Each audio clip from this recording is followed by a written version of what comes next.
Over 8 arrests have been done by security. Accused person taken to court are 44. Cases files compiled are 24. Files in court are 9. Files with DPP are 5. Files under further investigation are 10. This is as of Mbarara, excluding West Nile, where another team is completing their files. We could have about 30 files from West Nile. So I've given you a copy. I don't know whether you are able to get a copy of this. Yeah, because you came late. I'm sorry, I'm not the chair. I would have told you came late. You didn't. But Mr. Minister. Yes. What is the financial implication of these trips? As I speak now, this is an interagency operation. Each agency has its budget. We are not funding organizations. A minister is provided with a car and is also given fuel. I'm an ex-official, so I'm supposed to move around the country as an ex-official, just like a soldier. I briefly mentioned about like public address system. When you find so huge crowds, that one the minister supports. There is no money. They don't have any money in your budget. I've provided that public address system. Nobody has even donations have value attached to them. No. It's what you see. The most important thing is donation from. Yeah, there could be a value. We would know that, you see, the ministry at the end of the day, there will be an accountability to be made and say, we used so much money for public address system donated by that one. We shall compute. The minister. That shall compute, but I'm not charging. There's no charge. I don't think you'll find a cost of public address system in when you are doing your park stories. Maybe getting a medal. That the way people got medals in COVID when we donated Porsche and all these other things and cars. So maybe I will get a medal for supporting government, a ministry which didn't have a budget to do oversight role, to do mobilization. I felt I would go and use the public address system like yours in the council hall, but I was compelled to go for baraza. People come so many and they want to speak out. So I had no choice. The PS told me there is no budget. I said it is okay. Teri kye tukola nga tekiri mu mateeka. Ekyenjawulo nti ffe tulinamu exposing okwanika obubbi. Abalala babikoleranga mu nkukutu nedda banaye katukube eggwanga mu ggye. Obubbi kabusigale nga bubbi, ekibika kibeere kibi. N'omwana omuto asoma mu ssomero agambe bwe ndikula sijja kubba.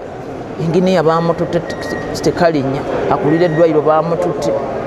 Tukibakulizeemu e Rwanda abantu batya n'emirimu gya gavumenti. Wano twala nti abantu basasula bafuna emirimu mu gavumenti. E Rwanda abantu bagitya nti kolera gavumenti mu nnaku 2 bakutwala kuba bamanyi eri it is zero tolerance to what? To corruption. Muli egomba eggwanga naye eddo lyasalawo. The press should be there the same way, Honorable. You have press in your committee to report what we have budgeted, what we discussed, whether we fought. So whenever we leave these people do whatever they are doing. In Isingiro, they were rated the best district. Ask anyone from Isingiro if Isingiro is the best district. So there is corruption in the awarding committee. The people doing the supervision that they have come to a district and they make Isingiro number 1 forever. When you become number 1, you earn 300 million. The committee coming to award you a number, you give it 100 million and they make you number 1. With no mattresses in hospital, with no teachers on the ground, with a dam where government has spent money in one of the sub-county, a dam working meant to supply water in 3 villages, working on one farm, one person's farm. So if a minister remains in office that we have these people, they are giving us, they are supporting us, even the president, I believe, is going to make some changes in the nearby future. Because we must have people on the ground who are willing to work. If you are an intelligence officer, I should not wait for a minister to come out, people stop him and tell him, Honorable, you come and say toilet. A sub-county in Maracha where they used 100 million. A toilet where they are telling they spent 20 million. A school in Kasese 2 weeks ago they posted a small toilet that it is a kitchen.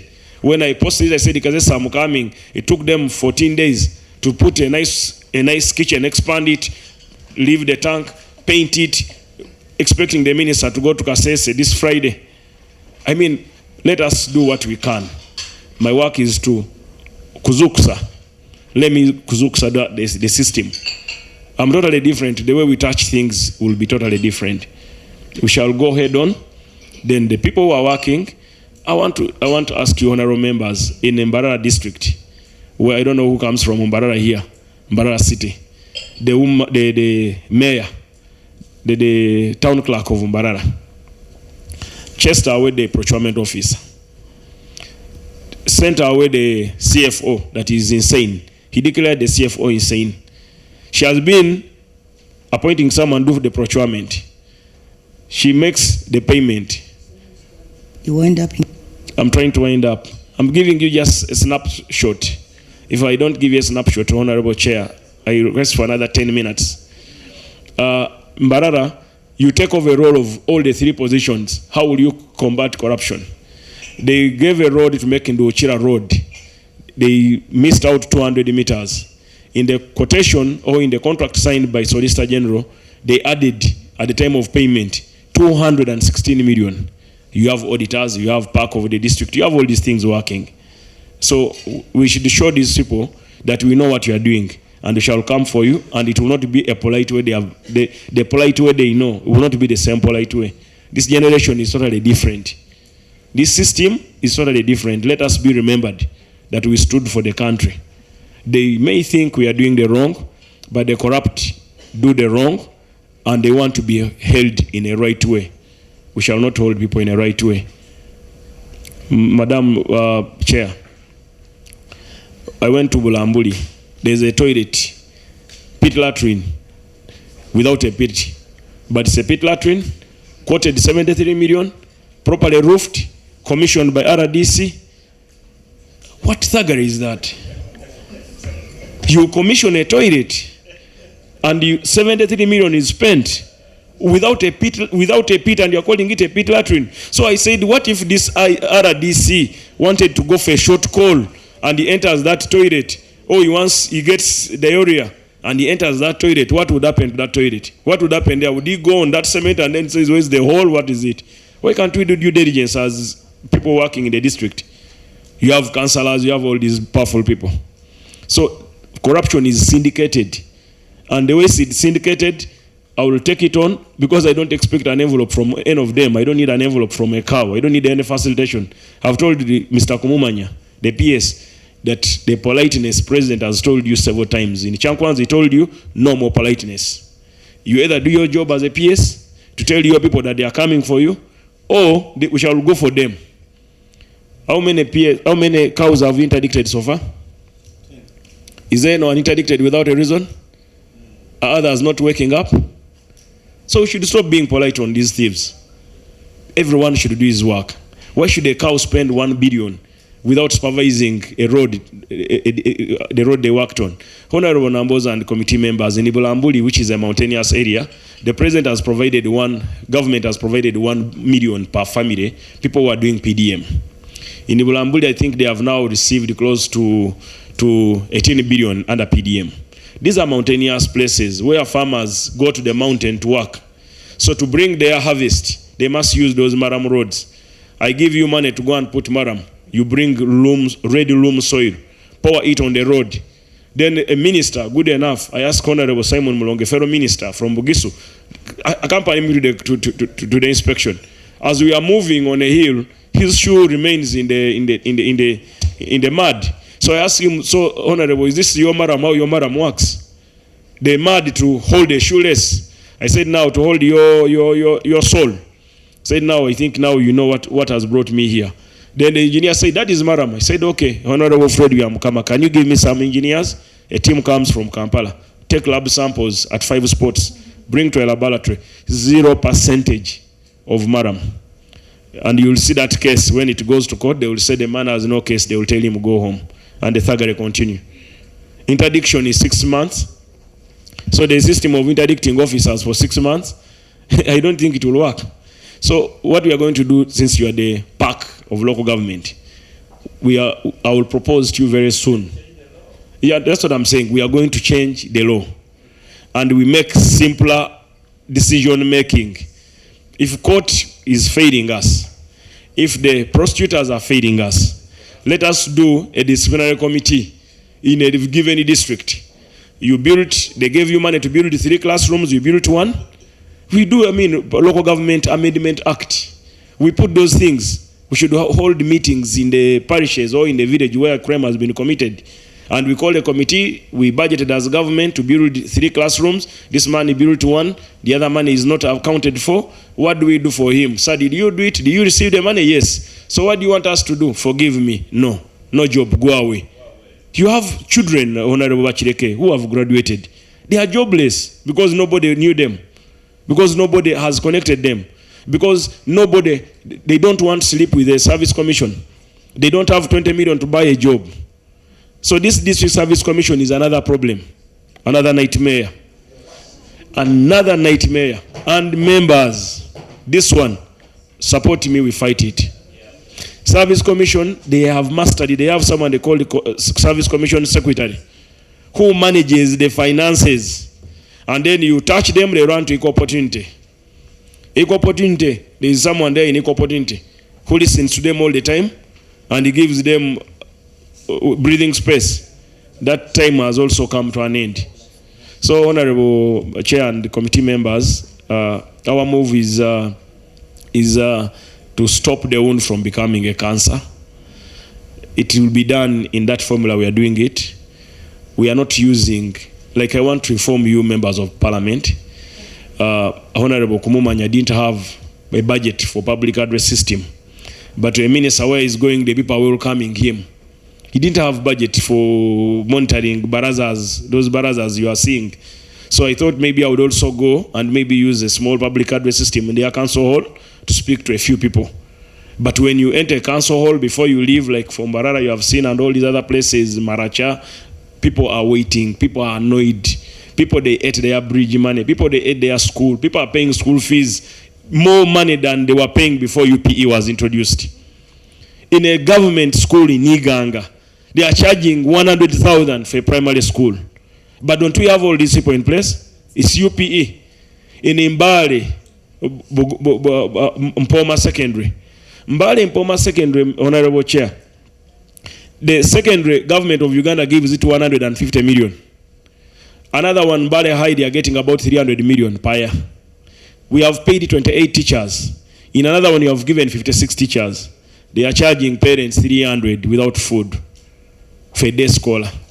So what we are doing is for the good of the common man. Thank you very much, Chair. Thank you. Yes, Mr. PS. Maybe before the PS speak, I would like to give you the service delivery standards that we have. Good morning. It is my honor to open this interface meeting. Ordinarily, this committee does not interface regularly with the ministry. But as you will note, that we received a letter from the minister some time back with a number of ideas communicated to this committee, and it was a resolution of the committee that we invite the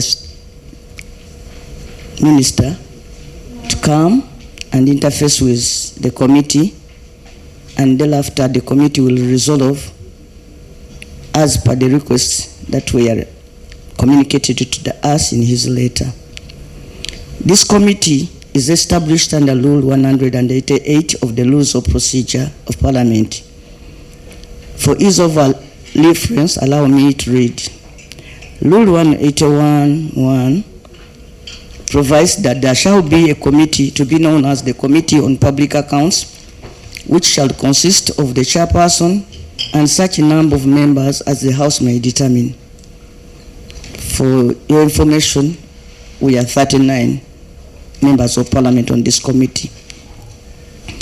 Rule 188(2) provides that the committee shall examine the audited accounts showing the appropriations of the sums granted by Parliament to meet the public expenditure and such other accounts laid before Parliament as the committee may think fit, together with the Auditor General's report thereon.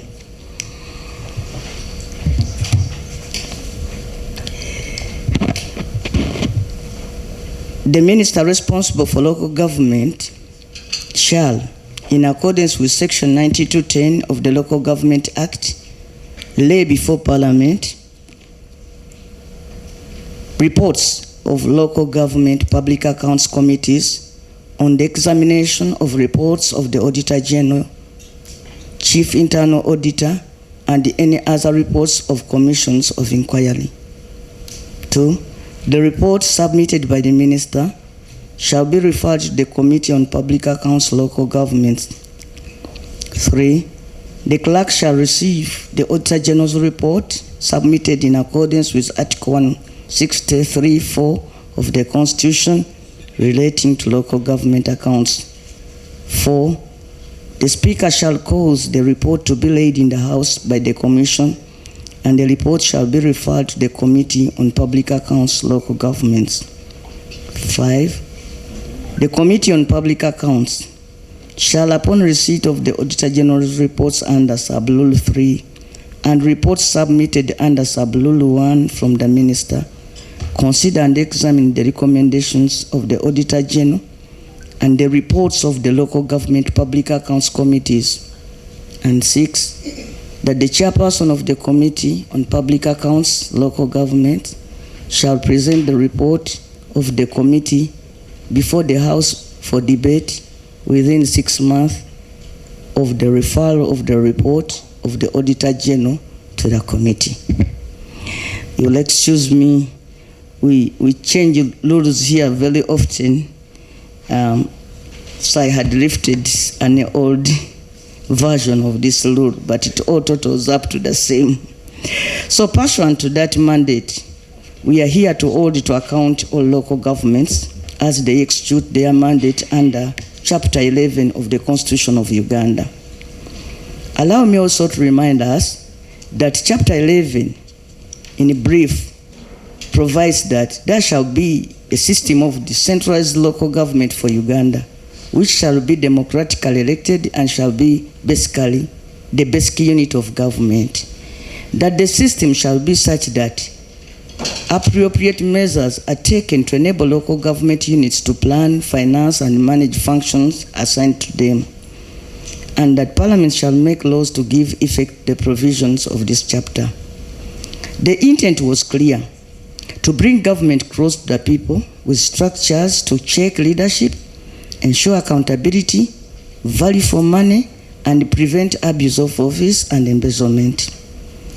Honorable Minister and members, it is us who gave ourselves decentralization with its organs: the district public accounts committees, school management boards, hospital and health center management committees, district land boards, district service commissions, district roads committees, district environment committees, district councils, and committees running down to the village level. All these were meant to be first line of defense for public resources. The Act also include auditors at all levels of local government, the internal auditors in districts and municipalities, the local government accounts committees, and the field teams of the offices of the Auditor General. They are all the eyes of Parliament on the ground, and hence the eyes of the people of Uganda. However, of late, there's been a wide outcry from these beautiful organs have remained on our statute books, and the feelings there on the ground is that we lack accountability. All organs of government are not accountable to the people. This has greatly affected service delivery, and as you may have noted, local governments are points of service delivery. Once accountability lacks at that level, that means that service delivery will be compromised. So, in the recent past, instead of executing its mandate by making sure that the districts, public accounts committees, auditor generals at all levels of local government are trained to attain capacity, facilitated and remunerated to realize purpose for which the framers of the Constitution established them, the ministry has come up with a new idea of enforcing instead deciding to turn into law enforcers. The enforcement exercise is good as it is, but our question is it sustainable? Is it cost effective? Is it practical for the ministry to run year in, year out? Well, our committee appreciates this intervention. We don't see how it can be a permanent model. This problem is compounded by the fact that Parliament, together with other national bodies fighting corruption, both formally and informally, the IGG, the State House Anti-Corruption Unit, the police, the DPP, all have had to step in to do work that should ordinarily be handled at the district level. We are now using national resources to chase what the district public accounts committees, the local government committees, and internal auditors should have flagged, queried, and resolved in their own districts. That is duplication. That is expensive. That is not decentralization. We cannot centralize enforcement and claim to decentralize service delivery. The result is that we weaken the very institutions Chapter 11 and the Rule 188 expect to work, and then spend money to do their job from Kampala. Members, the foundation of our work today is evidence. The Auditor General's report, which Rule 188.2 directs us to examine, reports laid by the Minister from the local government accounts committees, are what backs up our work.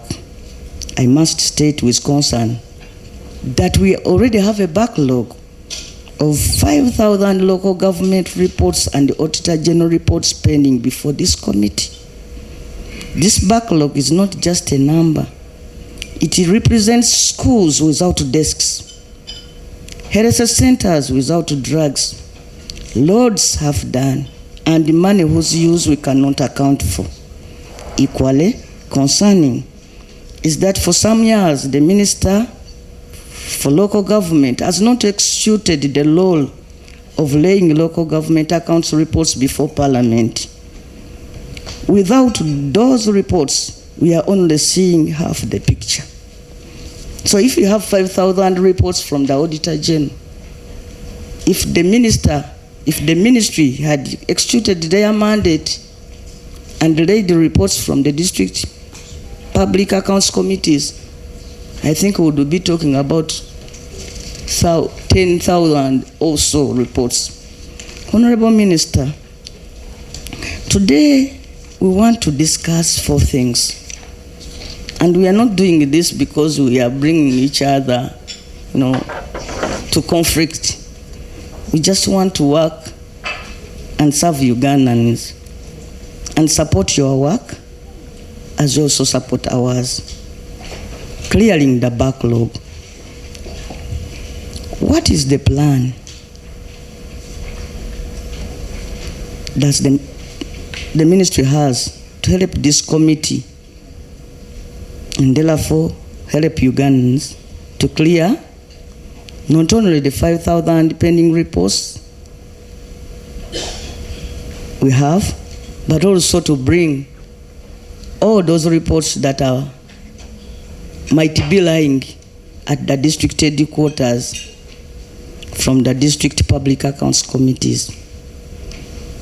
What is the plan? Do you have to train, facilitate, remunerate the district public accounts committees and all other local government bodies, auditors at all levels of government, so that they can do their constitutional mandate? And we save you, Mr. Minister, to serve at the ministry where we think that there are also other equally important duties due to your office. Audit the local government account findings. The action we must take on the unaccounted for funds, the ghost workers, and stalled projects. Then for sustainability, how do we shift back from ministry and national enforcement to functional local accountability structures as provided for under our Constitution, under the Local Government Act, and under our rules of procedure? Honorable members, I call upon us to be firm but fair. Our people in the 146 districts and the various cities and municipalities in the over 70,000 villages of Uganda are not interested in just seeing us visiting them from Kampala or not visiting them as we had been doing before. They are interested and they want schools, they want working schools, they want working health centers and roads. That not only happen when the local accountability, that can only work when the local accountability works. In conclusion, Honorable Minister, I must acknowledge that this meeting, as I've told you earlier, was triggered by your letter inviting the committee to join you in the field. After careful consideration, the committee found itself unable to do so due to the difference in mandate, lack of clarity on the method of operation, and the heavy workload already before us under Rule 188, including the backlog of over the 5,000 reports. However, the committee resolved that instead of going to the field together with you immediately, at this stage we should have this interaction. It is therefore my pleasure to invite you, Honorable Minister, to address this committee. You may use this opportunity to brief us on how you see us working as a single team in the field, given the fact that our constitutional law is to carry out oversight on the work of your ministry.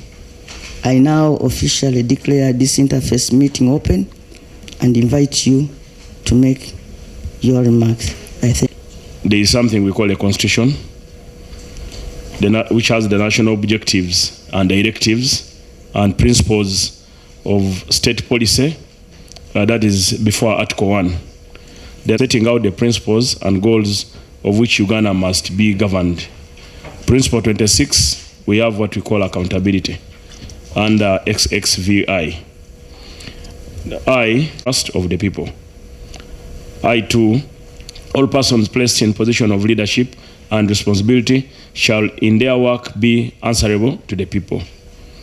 311, that is II triple, all lawful measures shall be taken to expose, combat, eradicate corruption and abuse of misuse of power by those holding political or other political offices. Article 113, subsection 3, a cabinet minister shall have responsibility for such functions of government as the president may from time to time assign him or her. Procedure, yes. Of this committee, Bubulo East. We are happy to see you for the first time. Rastafari, Chair. How do I repeat now? God bless blessings, you. Blessings. Blessings. Just that.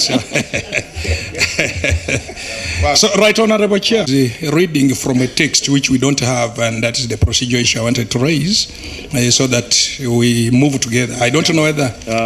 Honorable Musira. Yeah, thank you. What I'm reading is in the Constitution, and I believe everyone has his Constitution with us. Thank you very much. When we are being sworn in, we are send a copy of his speech, either now or later. So please follow. There is a copy I gave you a brief, but before that brief, I want to. So we have Article 113. A cabinet minister shall have responsibility for such functions of government as the president may, from time to time, assign him or her. Article 117, minister shall individually be accountable to the President for the administration of their ministries and collectively be responsible for any decision made by the Cabinet. Article 17 of the Constitution further, it is a duty of every citizen of Uganda, that is in subsection D, to protect and preserve public property. Under the same Article 17, that is subsection 2, to combat corruption and misuse and wastage of public funds. So this leads me to our action. Before it leads me to our action, I need first of all to thank the Member of Parliament and the Chair of the Committee, Honorable Nambozo, for clearly stating the gaps that we have, stating the system as it is. We have a local government system right from the national downward. We have oversight committees at parliamentary level, at district level. We have park at district. All these systems have been there. When I took over this ministry with my colleague and the people we met in the ministry, we found there was a boil that was boiling that we needed to pierce. Just like you mentioned, you have 5,000 reports. What action was taken that I don't know? You've clearly stated it, Honorable Minister, that the minister, who is not me at the time, was supposed to present to Parliament or let Parliament the different park reports from each district. I've been a minister for, this is my 90th day. It's good that those reports are there. We shall study and go through them. But the most important thing, we have auditors, we have everybody at the district. Government every day sends money not only to Masindi district where I hail from, but to Katakwi, to Kamuli, to Iganga, to all districts equally. In instances like road fund, it sent all these places. We have auditors in place, we have engineers in place, but what are they doing? The case backlog can be expedited. That is very good. The Auditor General's report, we've been looking at it, and also we get information on ground. The campaign we are on now is a people-led. People are demanding for accountability.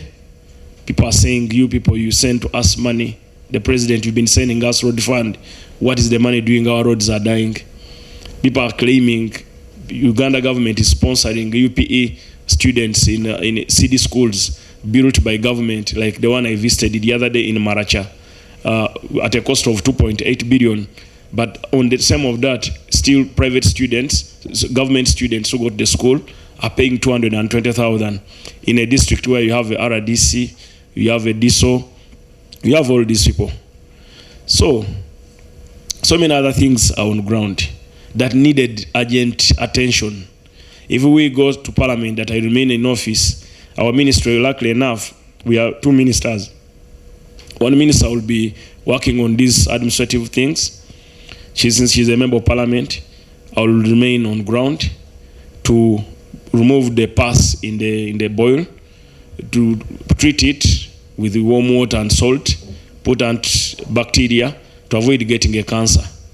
For the last 40 years, the President has been very kind and polite. In his remarks at the beginning when he was taking over office this term, he said this term is a term of no sleep, no more sleep, no more patience, no more politeness, and no more corruption. Whatever we have done, I'm happy that I've shared a report with the Honorable Chair, a classified report, which she says I can give all of you. And I would request, since it is not addressed to you, read it for your understanding of what is on ground. What I'm doing what we call sample. You go to a district, I think I've gone to Namisindwa. I did not have a direction of what I'm going to do in Namisindwa. But I reached Namisindwa, 10,000 people were waiting to welcome me. I'd already notified the Member of Parliament, the Rasta man, that I'll be coming. So we met people where I didn't have even a rally meant to be, but they were standing that they have had a minister is in another constituency, but there is a bridge where I normally pass. So they were waiting near a bridge and a school to cry out. But we have a chairperson, Erosifayo. The system in the local government has been sleeping. That's the right word I can say. We have a complete system. It's broken down. Now, to work that system, we need to check them. If we don't check them and they remain on the floor of Parliament to make better presentations to you members of Parliament, I will be wasting time. Every year, I will come and lay what they have told me in the district, but they are not telling you the truth. And as of you members of parliament, you are fearing these thugs in the district because they are accumulating too much money. I'm not a member of parliament, but a member of parliament for Uganda as an ex-official. So they don't vote for me. The one who votes for me is the president. I must, with your support each one of you in your different constituencies to make sure things work out. Because I went to the deputy speakers. Deputy speaker is the head of the vice chair of parliament.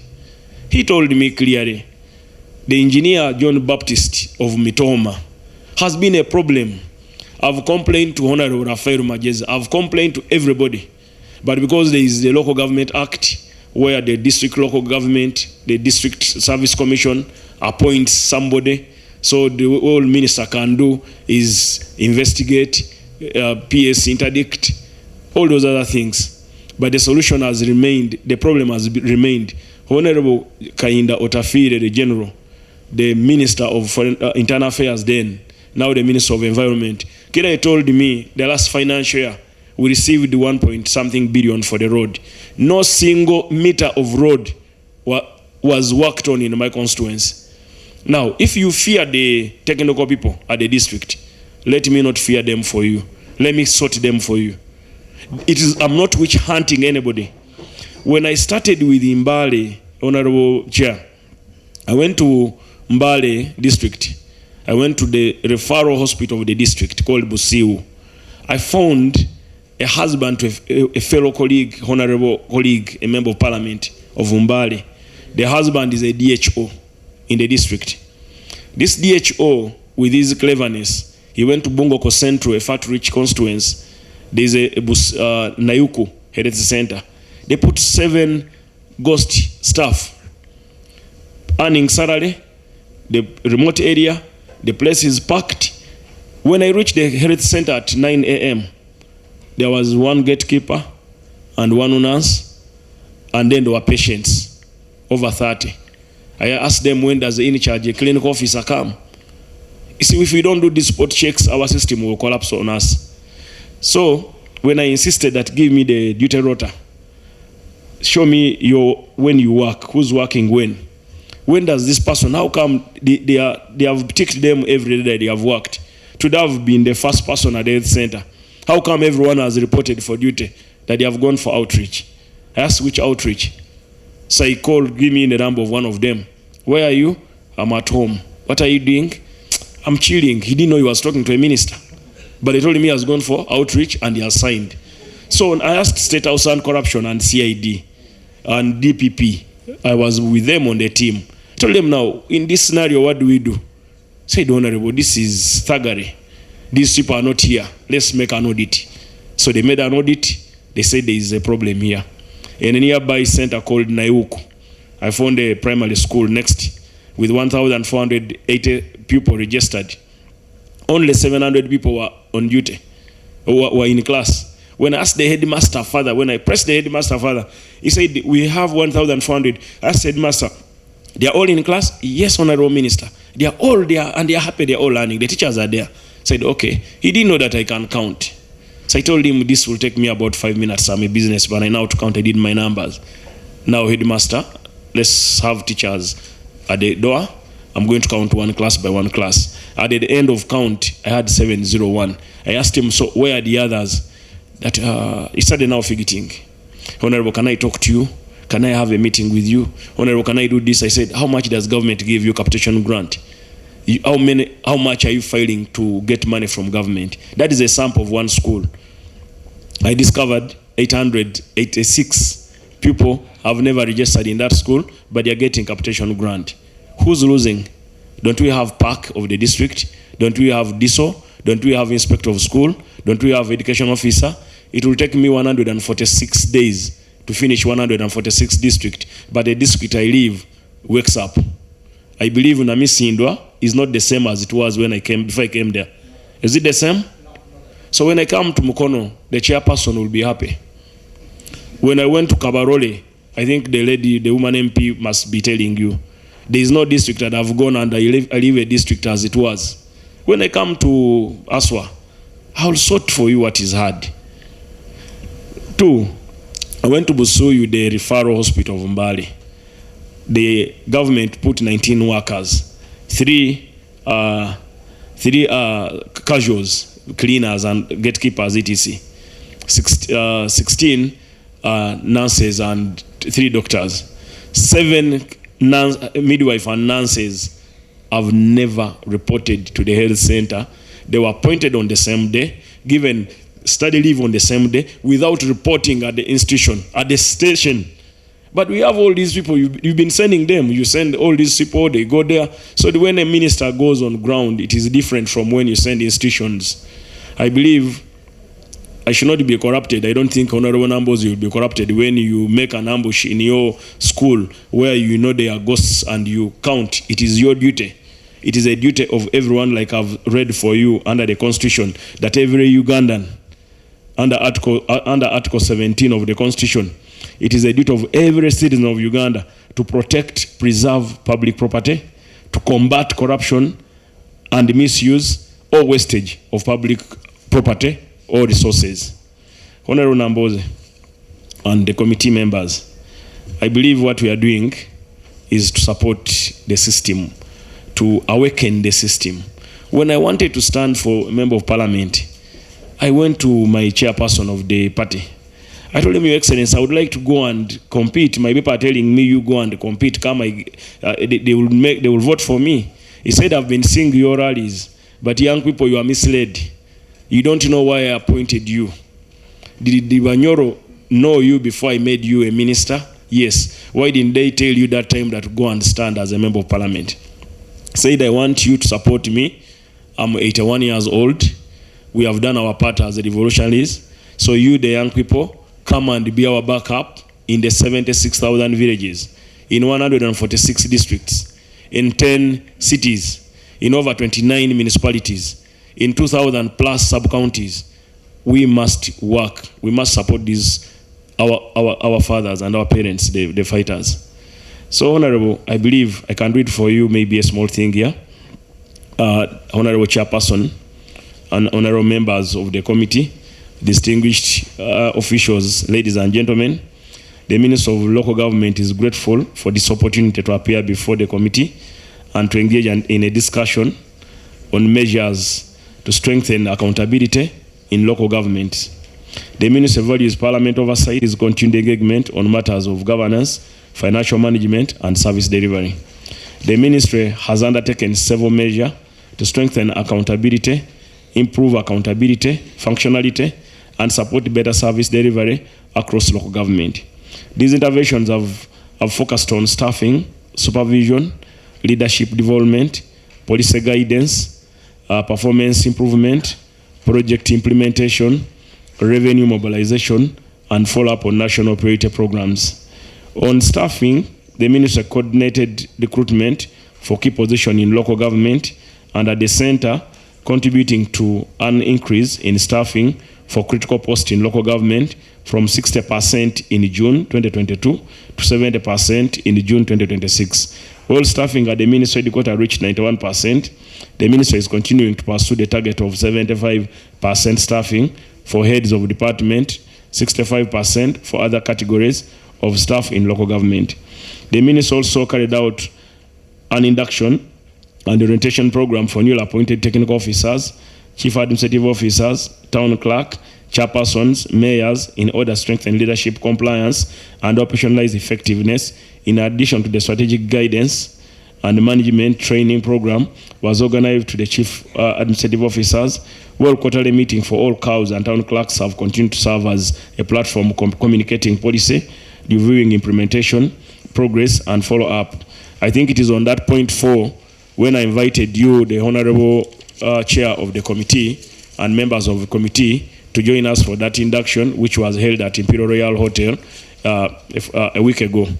That was aimed at communicate our position on what we need to do as a local government. That was the intention of having that meeting. The Minister has also conducted sector-based engagement with the planners, internal auditors, engineers, education officer, health officer, human resource officers, and other key technical staff in support of compliance and service delivery circular and guidelines have been issued on corruption prevention, reporting obligation, parish development model implementation, local government public accounts committee, service commissions, misuse of government equipment and other operational matters. The minister has also continued to coordinate implementation of parish development model through technical guidance, public awareness inspection, follow-up on compliance issues, and documentation of success stories. To date, over 3 trillion has been disbursed to 10,589 parishes, with each parish receiving approximately 300 million. It is now 400 million because it's 4 years since the program started. The ministry supported nationwide awareness on radio stations, 5 TV stations, documentation success stories from 54 local government, and conducted compliance inspection, supervision, and follow-up in 120 local governments. Under the Kisanja No Sleep, His Excellency the President has intensified the political and technical accountability through field-based supervision by ministers across Bugisu. Now we are done, we are doing sample of 3 to 4 districts in every sub-region. Rwenzori sub-region will be this weekend. West Nile I did 3. Last week I delegated Honorable Nameere to represent in Budaka. These visits are making our system wake up. I know there are a couple of mistakes on ground, but perfection, the more we work, is the more we shall improve operationalization of these things. And we are working in partnership. When I go on ground, I don't move as a minister of local government.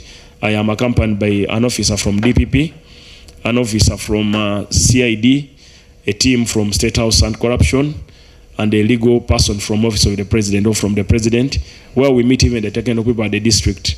We begin with meetings with the district leadership, where members of Parliament and ministers from those respective places are invited.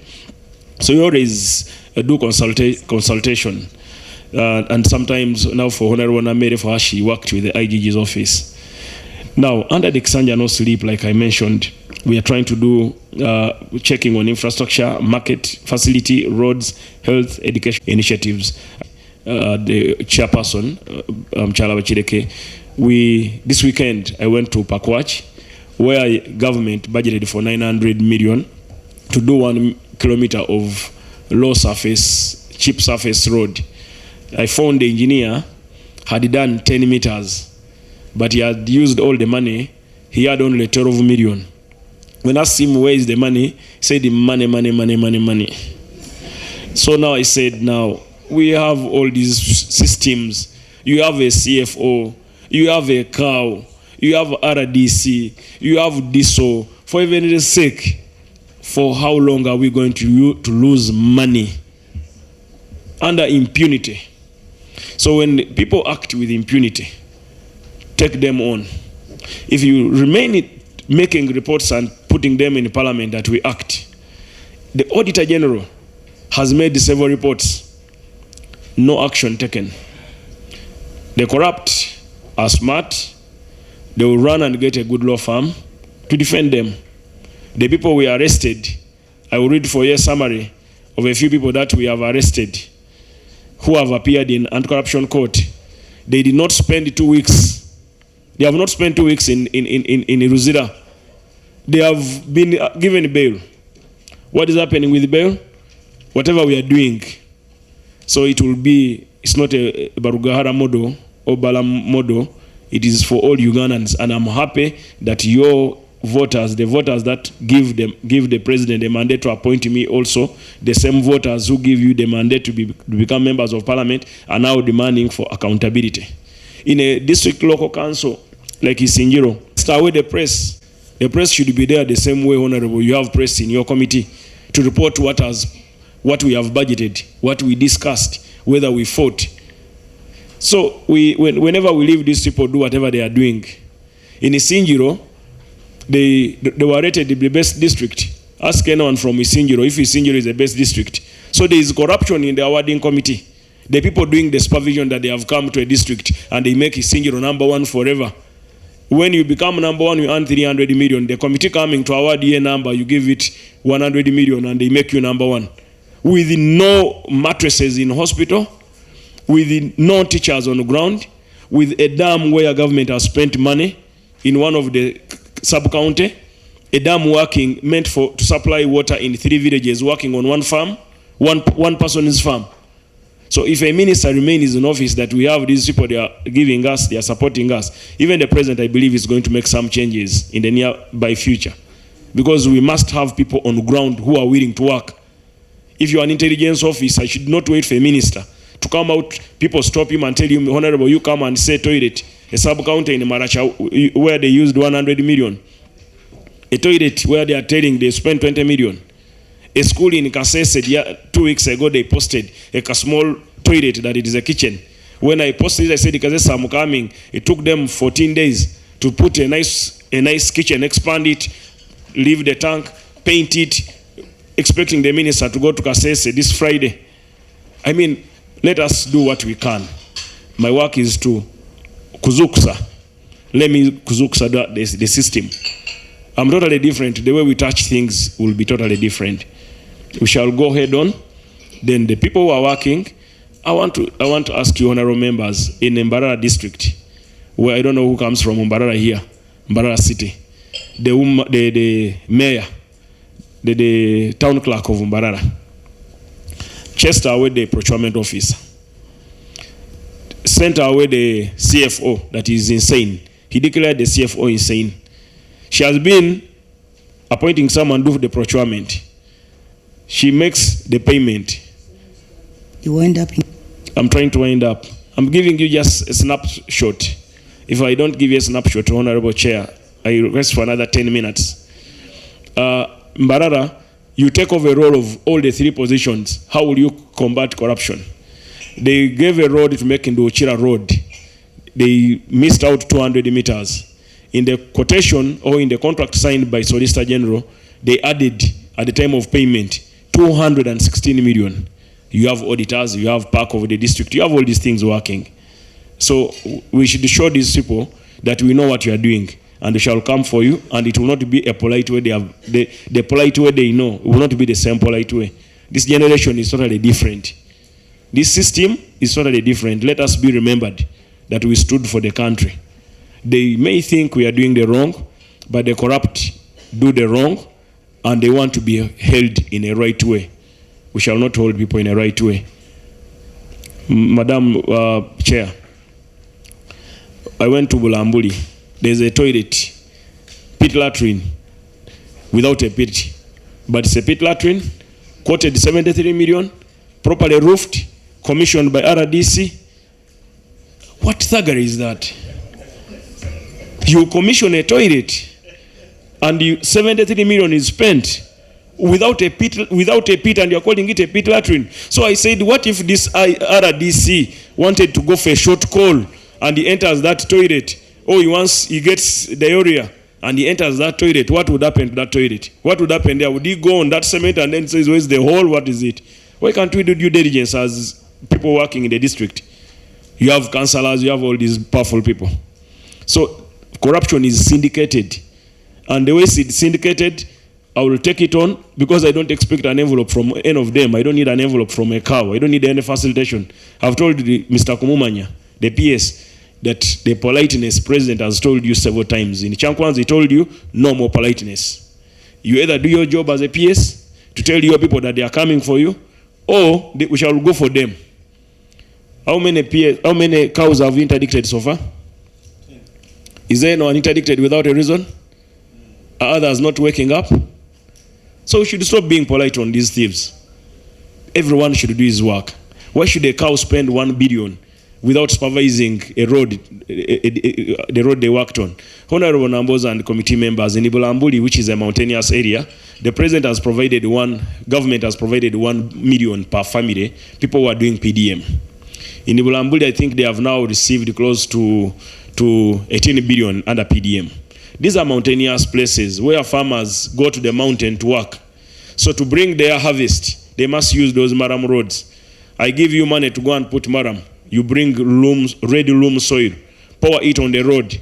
Then a minister, good enough, I asked Honorable Simon Mulonge, fellow minister from Bugisu, accompany me to the inspection.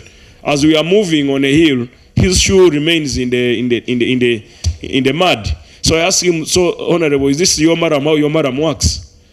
They mad to hold a shoelace. I said, now to hold your soul. I said, now I think now you know what has brought me here. Then the engineer said, that is madam. I said, okay, Honorable Fred Yamukama, can you give me some engineers? A team comes from Kampala. Take lab samples at 5 spots. Bring to a laboratory. 0% of madam. And you'll see that case when it goes to court. They will say the man has no case. They will tell him go home.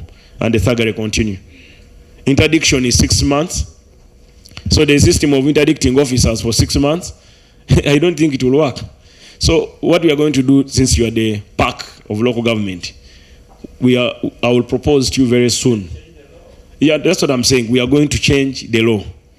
And we make simpler decision making. If court is failing us, if the prosecutors are failing us, let us do a disciplinary committee in a given district. You build, they gave you money to build 3 classrooms, you built 1. We do, Local Government Amendment Act. We put those things. We should hold meetings in the parishes or in the village where a crime has been committed. And we call a committee, we budgeted as government to build 3 classrooms. This money built 1, the other money is not accounted for. What do we do for him? Sir, did you do it? Did you receive the money? Yes. So what do you want us to do? Forgive me. No. No job. Go away. You have children, Honorable Bachireke, who have graduated. They are jobless because nobody knew them. Because nobody has connected them. Because they don't want to sleep with the service commission. They don't have 20 million to buy a job. So this district service commission is another problem. Another nightmare. Another nightmare. And members, this one, support me, we fight it. Service commission, they have mastered it. They have someone they call the service commission secretary who manages the finances. And then you touch them, they run to equal opportunity. Equal opportunity, there is someone there in equal opportunity who listens to them all the time and he gives them breathing space. That time has also come to an end. So, Honorable Chair and the committee members, our move is to stop the wound from becoming a cancer. It will be done in that formula we are doing it. We are not using, like I want to inform you members of Parliament, Honorable Kumumanya didn't have a budget for public address system. But a minister where he's going, the people are welcoming him. He didn't have budget for monitoring barazas, those barazas you are seeing.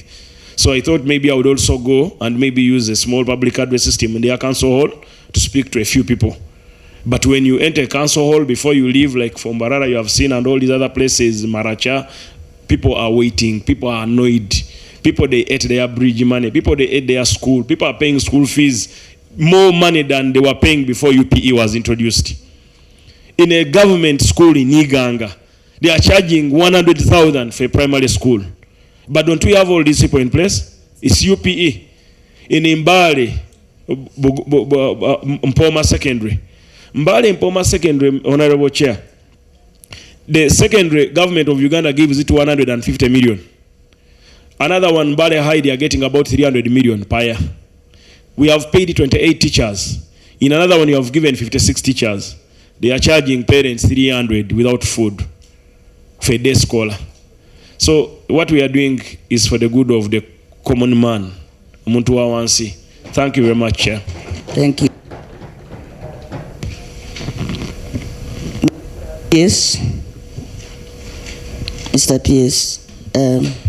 Maybe before the PS speak, I would like to give you the service delivery standards that we have. Then also I would like to give you client charter 2025-2026. Then I would like to give you our strategic plan 2025-2026, 2029-2030. Thank you.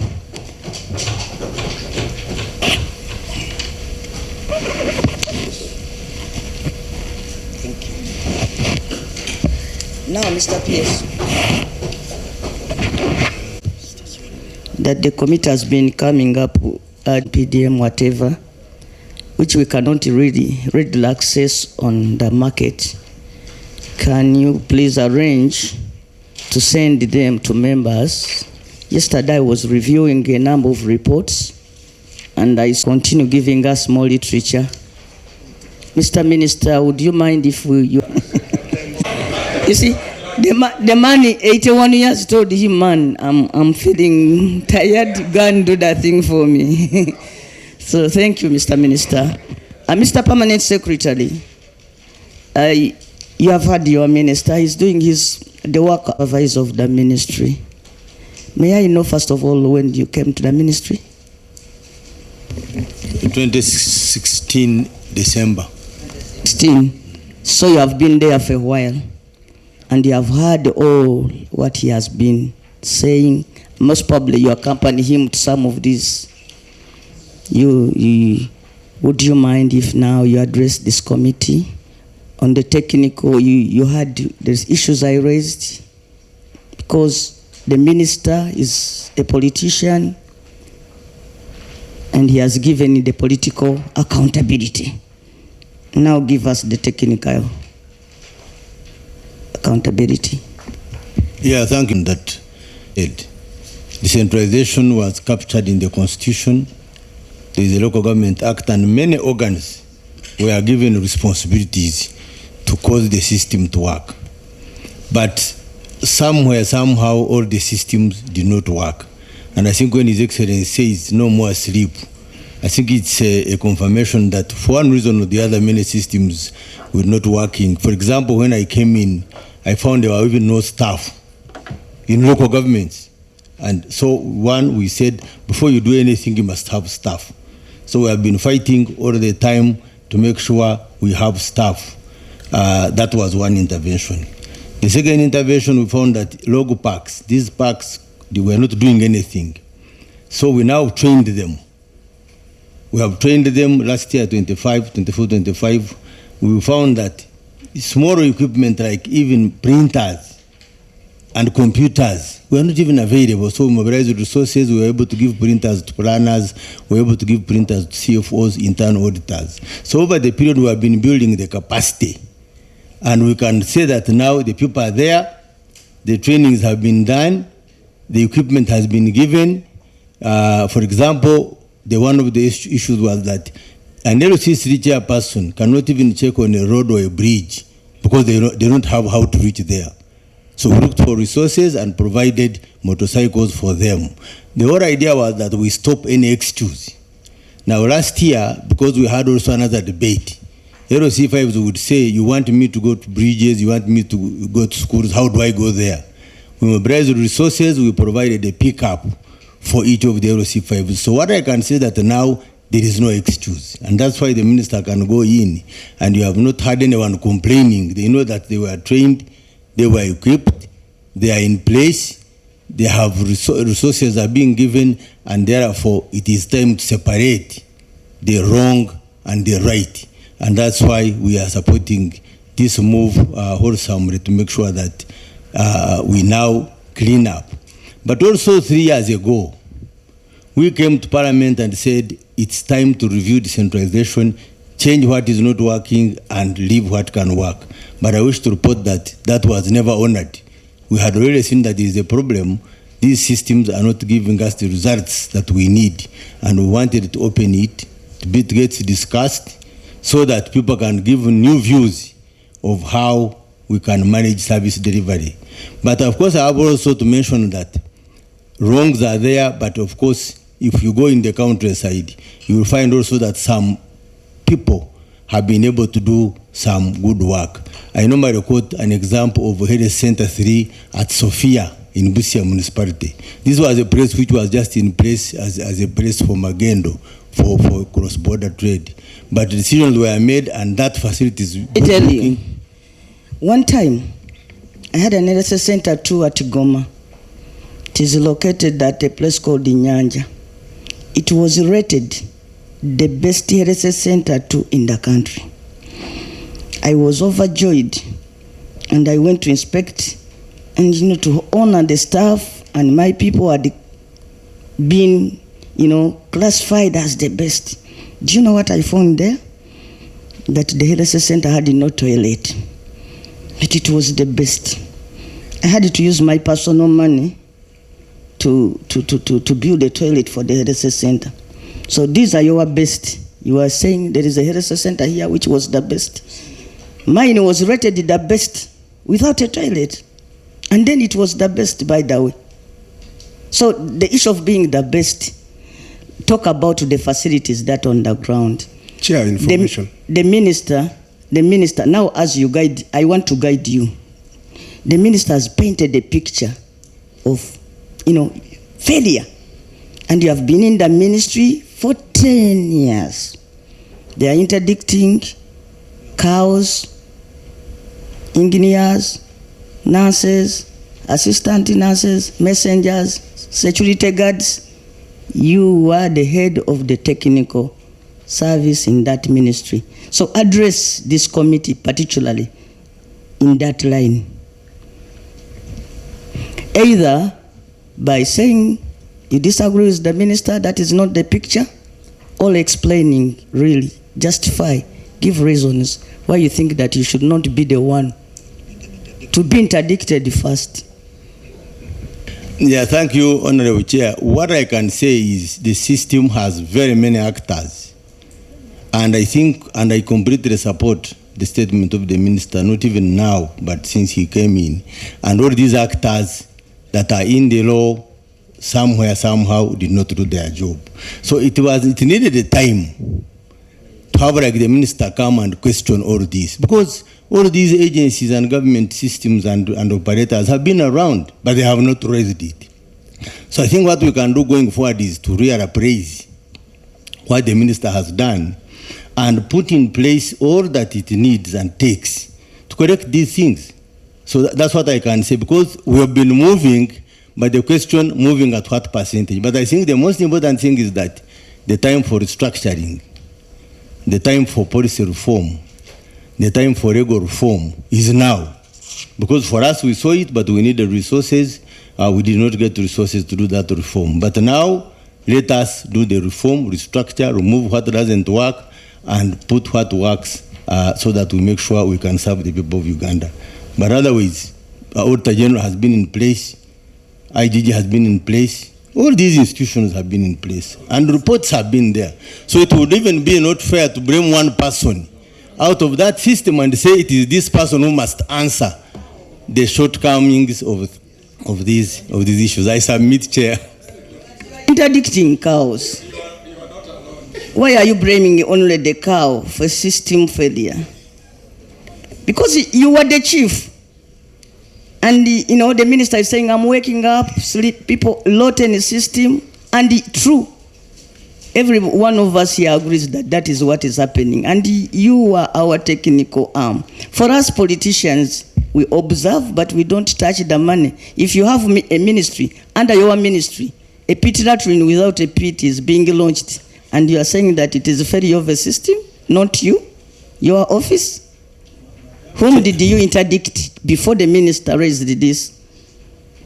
Chair, out of those 10, 7 were already interdicted under various. We have interdicted 3 right now. But what I want to submit to Honorable Chair and members is that time for reform is now. Because, you would wait for Auditor General's report to come. It comes every year. You would wait. But also, most importantly, the minister has helped to break the odds and said there is no need to wait for anybody. For me, let me move. But I want to report this committee that restructuring is the solution, because all those institutions that were put in place by law have failed the system more than the ministry, because the ministry was building the local government system to be there. But there are those who are meant to check all these issues. So I think, to me, the good news is that the minister has made a clarion call that join in, let everybody join in, and we now do things differently, and we achieve results for this country. And we have given him full support, and the Minister of State, to make sure that this move becomes successful and results on ground. We are not only interdicting cows. The Minister has actually gone into wherever there are deficiencies are going on. Interdictions is just a message of saying, first step aside. Then they investigate. And then when they finish investigating, then we can take the opportunity of asking the questions. So when we reach the time of answering, the minister now will decide who of his people answer what question. You have heard the opening remarks, asking the questions. I am eager as you, but now we shall allow the chair, the vice chair, to lead us in this. Allow my dear sister, then honorable, the four of you there, 1, 2, 3, 4, starting here. Think of his probably failures. Mr. P.S., I know you as one of the most senior and very competent PS Uganda has at present. And I knew that before I heard you speak. Honestly, from your speech and that of the minister, I don't want to say that I have dropped my thinking, but I think there is a problem. Honorable Minister, I am personal advocate. I have dealt with most of these issues at the defense level. There is a problem which is institutionally developed. Before I give my colleagues a chance to ask, just allow me to give a few remarks. There is... We'll get your time. Honorable Minister... Okay, let me address myself as a former... Let him not tease you around. Just acknowledge it. I am a member of Parliament. Yeah. I have been a resident city commissioner of Soroti City. Great. I was RRDC Bulambuli. Wonderful. Yes. So the stakeholders. And I agree with the PS, says there are many stakeholders in the governance structure. And therefore, when we see you arrest the the cow, we expect that the auditor should have identified this problem before you reach there. And therefore, we would see where you are arresting an engineer, a cow, the auditor must be part of those arrested. Because they are the ones who should be the first eye of this committee. Most of the reports we receive are from Auditor General. And yet these guys on ground are not bothered about what is going on ground. Besides that, you have just said that you move with a number of stakeholders. Another stakeholder in the district that must be giving us information in advance, they did so. Last week we were doing we were on a committee on presidential affairs. We actually confirmed that GISOs are colluding with the parish development committees on restocking. So some of these people should be also checked by other sister agencies, other than just hitting the cows alone. Just like the PS said, he's not alone. There are many stakeholders. Even the other stakeholders must be checked. We want to see a DISO being arrested. We want to see auditor being arrested, the cow being arrested, the engineer. The other issue, Honorable Minister, is as we identify these gaps, we should be giving solutions. I come from Kabong. Kabong has only 2 government schools, secondary schools, out of 19 sub-counties. And these schools are supposed to be day, but the teachers stand them to be boarding. Now, because of lack of schools in Kabong, many other students from so many other sub-counties move 60, 70 kilometers to access those 2 schools. And they have been made to pay a lot of money. I know tomorrow when you come to Kabong, they'll tell you, we are paying, it's a UP school, we are paying 400,000. What do you expect parents to do? To keep their parents at home? But to pay this little money to go to those schools. So the issue is, we also need to check on other sectors that must perform. Education must have services accessible to these students, so that the schools are day, and therefore no one should be able to pay a day school. But this is a boarding school. Now, the other one is staffing. The last one, Madam Chair. When I was in Soroti as RCC, I had a problem. I was called that there were no medical staffs in the facility by 11 a.m. I went there and I found the gate was locked. So I made calls and we had all the staffs assembled and I arrested them. I discovered later that these very staffs had worked overnight. There were very few. They're supposed to be 18. But you apologized? 6. I did not apologize because the patients were dying at the gate. Okay. So the point is, let's also look at increasing the staffing levels. Government must also wake up. Increase the staffing levels in schools, in medical facilities, so that our people access services and our people able. So that as we arrest those who commit. Please, the idea has been captured. Thank you. I'm sorry to cut you short, but we are running out of time. Thank you. Honorable Musid. Giving testimony. Honorable Chair. Briefly. Yeah, very briefly and very fast. and condensed. Honorable Balaam was in my district on the 15th. That's why I want to appraise and rather give testimony to the fellow members. Honorable Balaam, thank you for coming. Number two, if I were to award marks on this fight on corruption, I would certainly give you 80% and above, possibly. And thank you so much. Let alone the few gaps here and there, which we must correct as we go along. I belong to the NRM, Madam Chair. This is what we did as cadres sometime 20, 30 years ago, which these younger people are doing now. To the point, one, the arrogance of our civil service can only be referred to a book I read in O-level while doing literature. And it is by Gogo, called The Government Inspector. I wish to say, all of you read it and you will see the rot we have, by the way, in this country.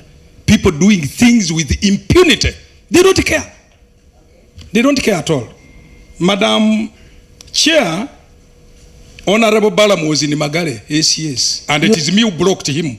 The question is. Yeah, let me give this background first, you know. Sure. As an old man. Honorable. I know. Just within 2 minutes I will have finished. I'm giving you 1 minute. Okay then. Now, what you did in St. John's College Magare, you have left me in trouble with those officers. You saw, Honorable Balaam, that you are on LC 5 when you demanded from me to give evidence over 1, 2, 3 things. He came to blows with me if your security was not there. But he did not end there. He waylaid me at my vehicle. Those are the dangers we have. Now, very lastly. Did you? Lastly, even Jesus, at least his underpant was left. Otherwise, the Rasaman would have dangled in the streets of Jerusalem, and that would have been bad. So the mode of arrest as well, you know, these are officers, you know, they cannot run away. Friends have talked about it, but let it be with integrity. Somehow arrest them, fine, but not in the manner. That's what the advice I would get. Very, very lastly, my OB is my younger than me slightly. My OB Kumumanya, he has interdicted people, including in my district now 6. How to implement? Some of them are in office. You instructed 6 to be interdicted. Are you aware that some are in office still with interdiction, but in office? Check with Mr. Dekao Lomongin. I think this one is an eyesore. I just don't know where you got him from and gave him to us. He's an eyesore, by the way. Honorable, right. Now I want to submit and also apologize that I have another committee, Madam Chair. No, we are not letting you to go. Yeah. You cannot come here, consume the time, and then run away. That's not how Rastafarians behave. Nakaso, I'm kindly inquiring, when does Office of the President or State House also give accountability? In Nakasongola, we have had 2 factories that have exposed untreated waste to the wetlands. Several times when the district environment committees have risen such issues, the people owning the factories only say one word: ask State House.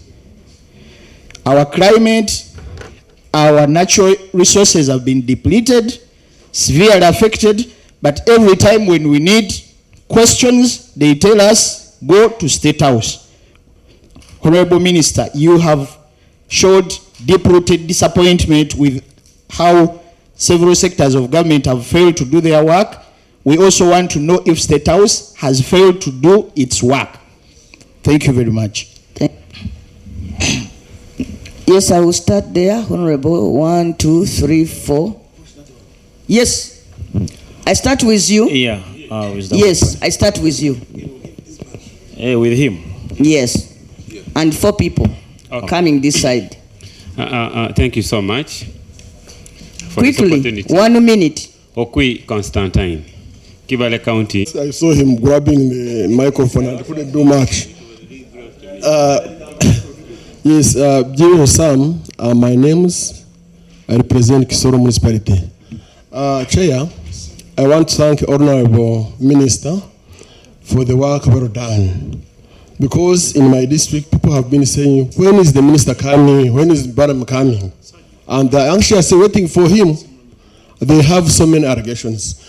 Secondly, I want to say that now we have the challenges of these appointments of the staff. There are those staff who have been remained in the acting positions for some time. And these are some of the staffs that bring a lot of challenges in the districts. And I don't know why a staff or a civil servant can remain in acting position for more than 5 years. Yet the ministry is saying it. Head of department, really, can some of these gaps be tried to be filled up so that now... Lastly, I'm done. Thank you. He is asking about people who have overstayed. Honorable Ibrahim Aisu, Member of Parliament for Palisa County and the District of Palisa.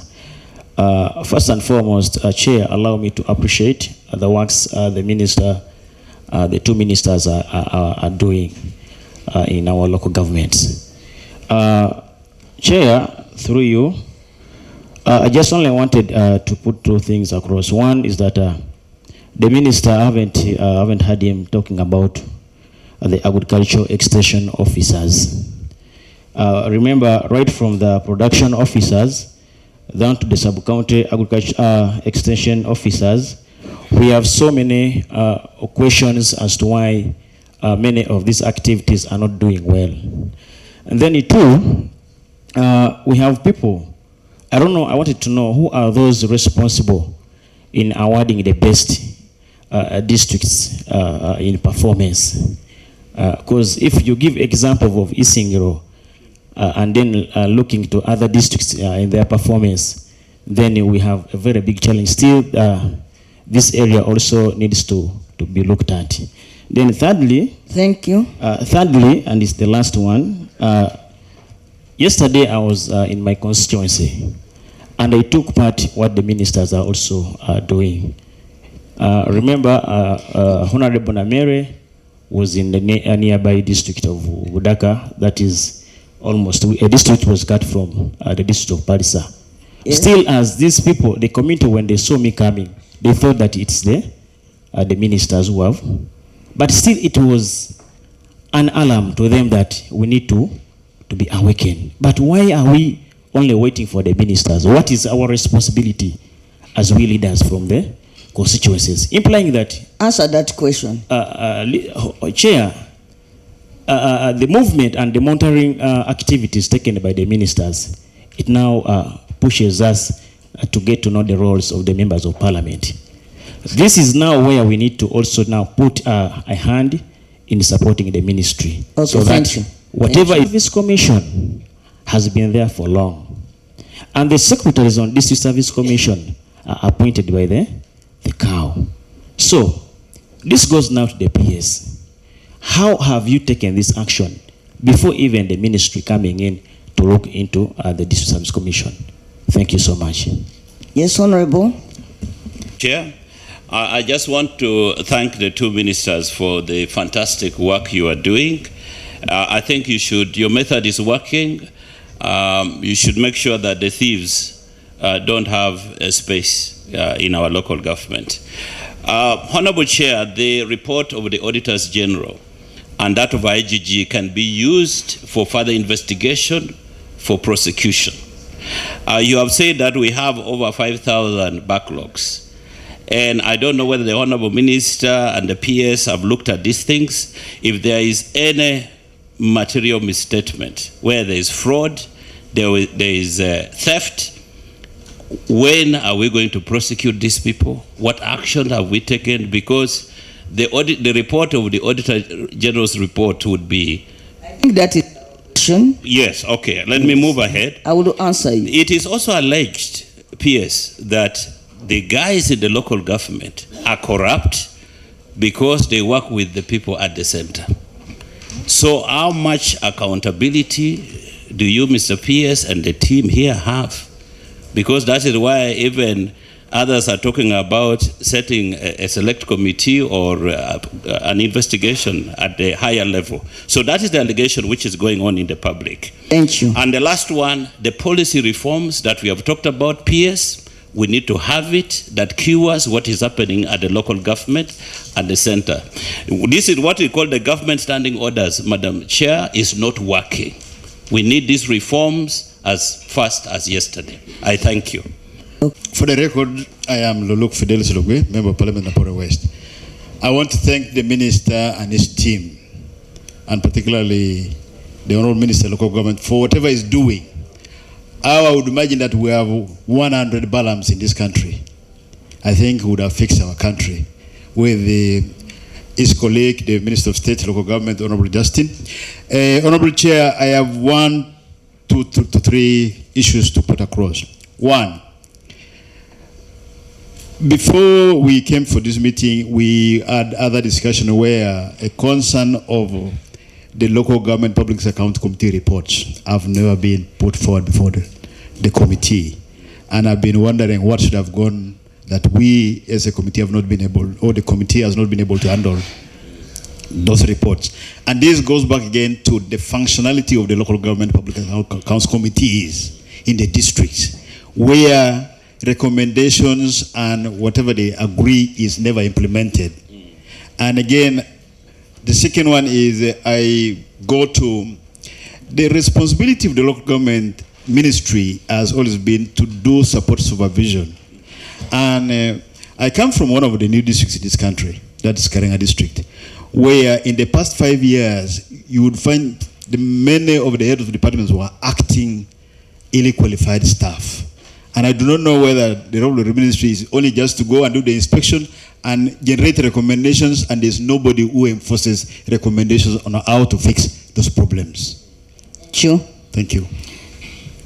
Yeah, for the record, my name is Peter Gaba, the Member of Parliament for Uganda Municipality, and I would like to commend our beloved two ministers for the good job done, and also I'm so much surprised that our able PS has been in this ministry for more than 10 years under the stewardship of the corruption underwrought in our districts and local government.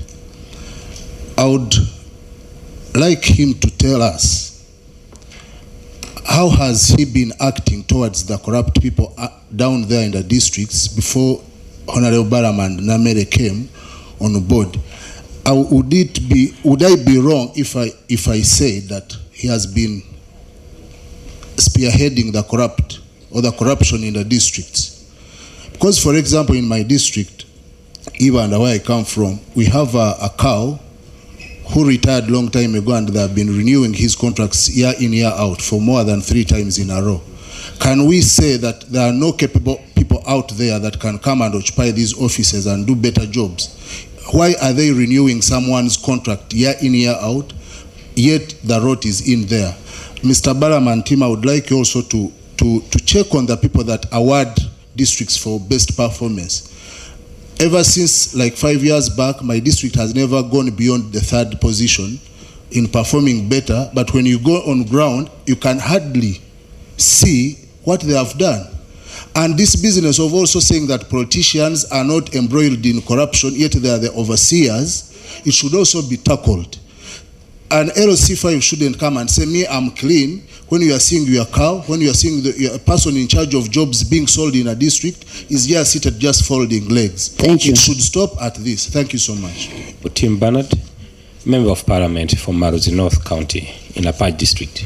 One, great thanks to the Honorable Balaam for what you are doing.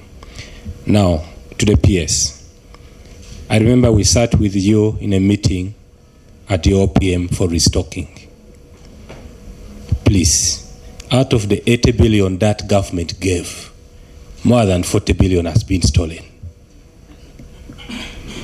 In my constituency, out of 14 parishes, only one parish chief could survive arrest. That means 13 parish chiefs stole money for restocking. In my constituency, out of 3 sub-counties, all the sub-county chiefs stole money. All the Gisus stole money. Where? Actually, in my constituency, I'm doing what Balaam is doing. I'm even that. Mm-hmm. We have already started recovering. I'm just alerting him that things are beyond.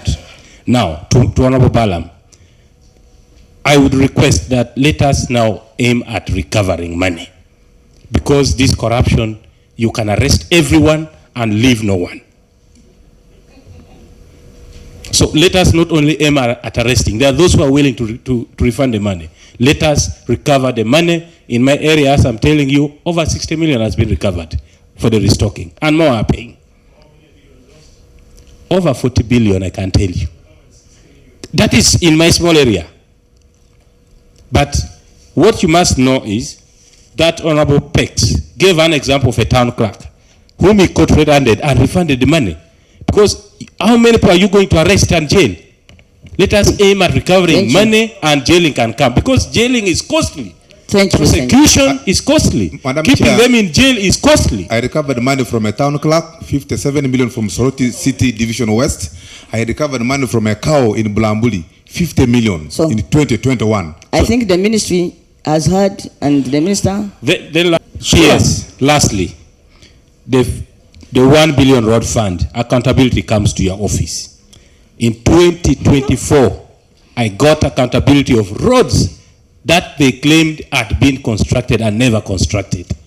Please, we want to see that an item in that area. Thank you. Yes. Allow me also add my voice to thank the 2 ministers. Honorable Chair, when we may talk about corruption, we all bleed. And the rate of bleeding, I think it's the same. Now, for us where I come from, battles are fought in the field, not the score somebody excels in the classroom. And also, I was told in the engineering class that engineering is done on the site, not the scores you get in engineering mathematics in the classroom. So, Honorable Balaam and Honorable Nameere, we rate you so highly. Now, Honorable Chair, I have one question. There were 2, but one has been asked. It is about the schools. Honorable Minister, you handle one scenario. Here we have 2 scenarios, but scenario 1 you have handled. And this scenario 1 is where our people exaggerate the number of roles of students in order to attract capitation. You find a school with the actual students of 800, but what is sent to the center maybe 1,600. Why? They want to embezzle. But when you turn this sheet the other way around, there are schools. For instance, I have a school of 1,600. The government pays capitation for 900. What should happen to the 700? Should they be chased home? They have been surviving, they have been studying because of the contribution from the parents. But they are saying, the policy says, no, don't pay. Where should the 700 go? And how are you going to fix that problem, Honorable Minister? Thank you. Shema District, I want to thank the ministers for the job well done. And as we talk, Shema is waiting for you. But then mine goes to PS and the departments here. The commissioners are all here. And they are all representing the other committees that are the district. Don't they get reports? Don't you get reports of what's happening at the district? So why haven't we been seeing these alarms going on? Why do we wait for the minister to be the one running around when all departments are fully fledged and functioning? So what are those departments doing? Why haven't they come out with the reports that have been coming? Because these local governments are for the people of Muntu Wawansi, the local person who is supposed to benefit. When we talk about PDM, when we talk about youth livelihood, when we talk about the money that is on the ground, why isn't it reaching the people and why aren't we having a report? I'm so lucky that I have seen the madam in charge of PDM. If you can come to our districts, a lot of issues that are concerning PDM, this is money for the local person. And if you find that you're not having a report, I have report concerning PDM in Shema. People are crying out. So why can't we raise all these issues? That is number one. What are the departments doing? Number two, we have local councils. And when I was doing research, they do not know when they were last inducted or trained. They are brought into office, and they take a term, another term follows. When there is no induction, maybe I want to understand, isn't there money for our people, local councils, to be inducted? Even us who are inducted as members of parliament. So what will they do if you're saying they are corrupt, but they have not even told what to do? Can we have these monies used to what they are supposed to be used for?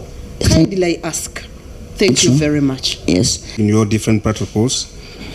For the record, Patrick Okelo is my name. I represent the people of Aswa County in Gulu District. As indicated, I'm also the Shadow Minister for Local Government. I think my spirit befell on these two people. And they are doing exactly what we have been crying for. I want to thank you, though, for the effort you're putting. But I have two concerns that you need to address without changing what you're doing. One, the issue of whistleblowers. I think the Honorable Balaam and the Honorable Nameere can confirm. People are very much willing to give you information, and they have it.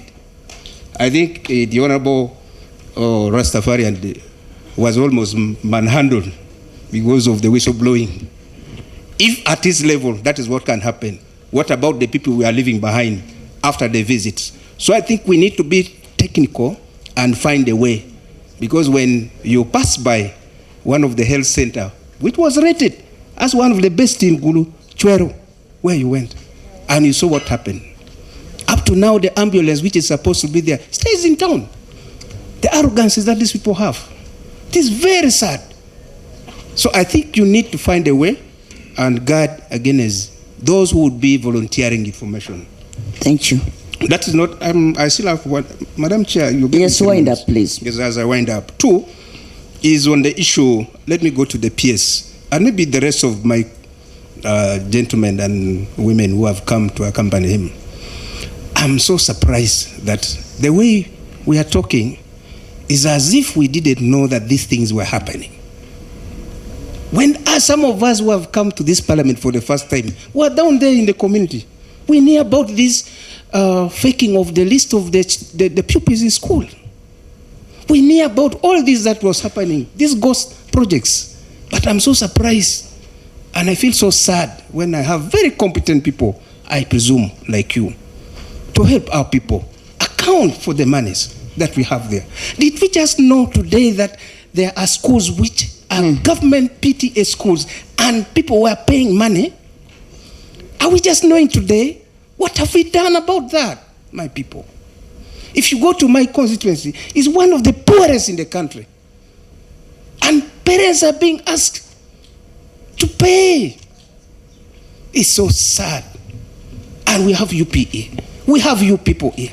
I think you get your salaries every month. It's very sad. I want to move straight to the PS. I've had a chance of working with the local government for the last 5 years. And the corruption we are dealing with is syndicated corruption.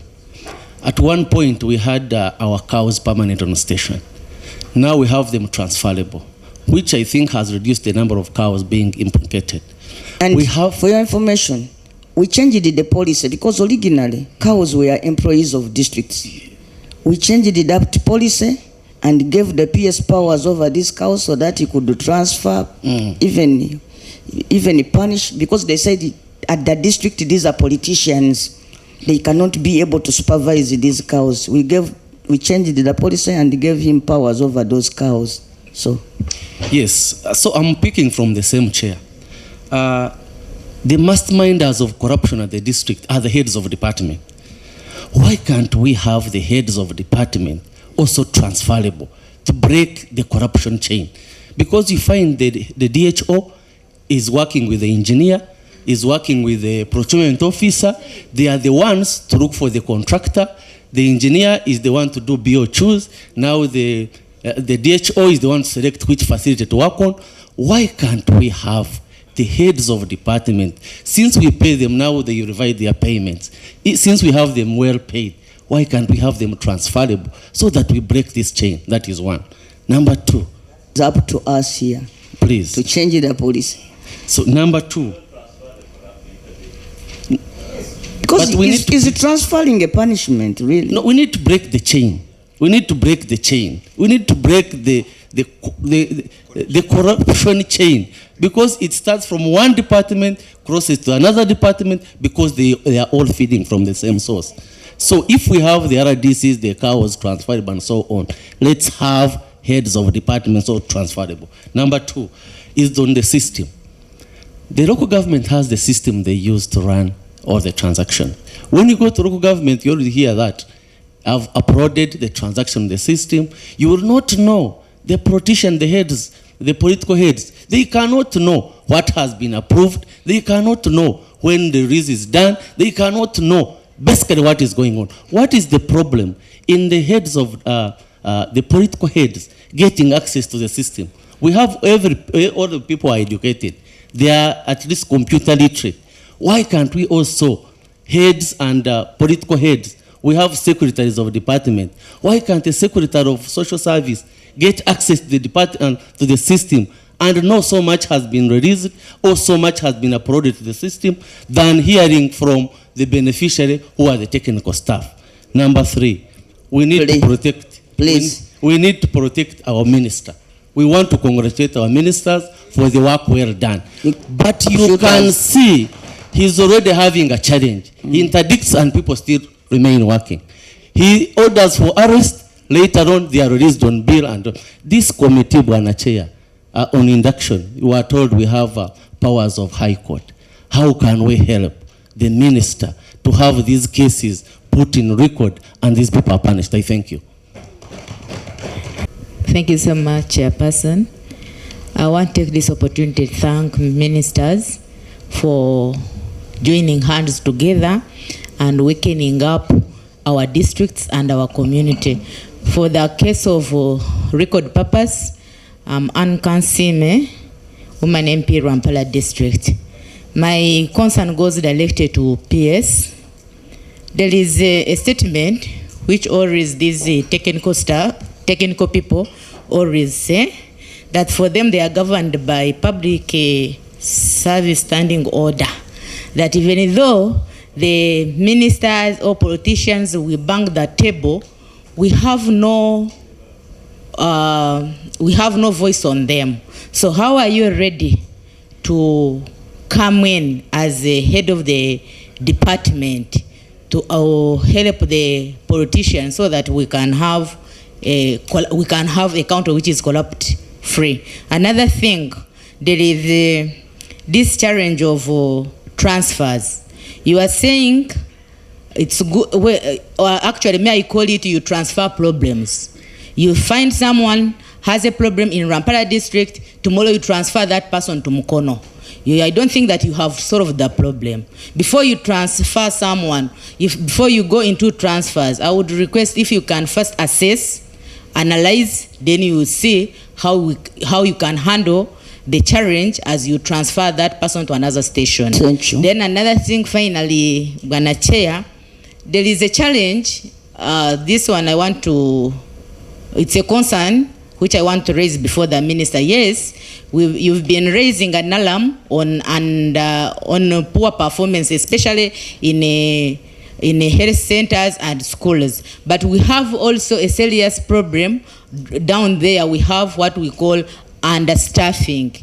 we have few workers. You find the health center is entitled to be having 60 workers, but it has only 2 people. You don't expect those 2 people to serve to the best. So I would request if we can, through you, Chair, if the PS can see how they can raise the wages and we fulfill those challenges we have in our district. Thank you so much. The PS can propose, but Namuria County, Namuria District. I want to say, behind every corruption scandal, there are people who miss a service.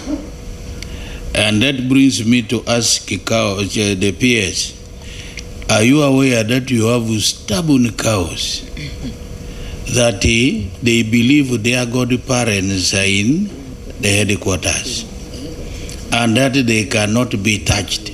And who are those godparents? You are one of them.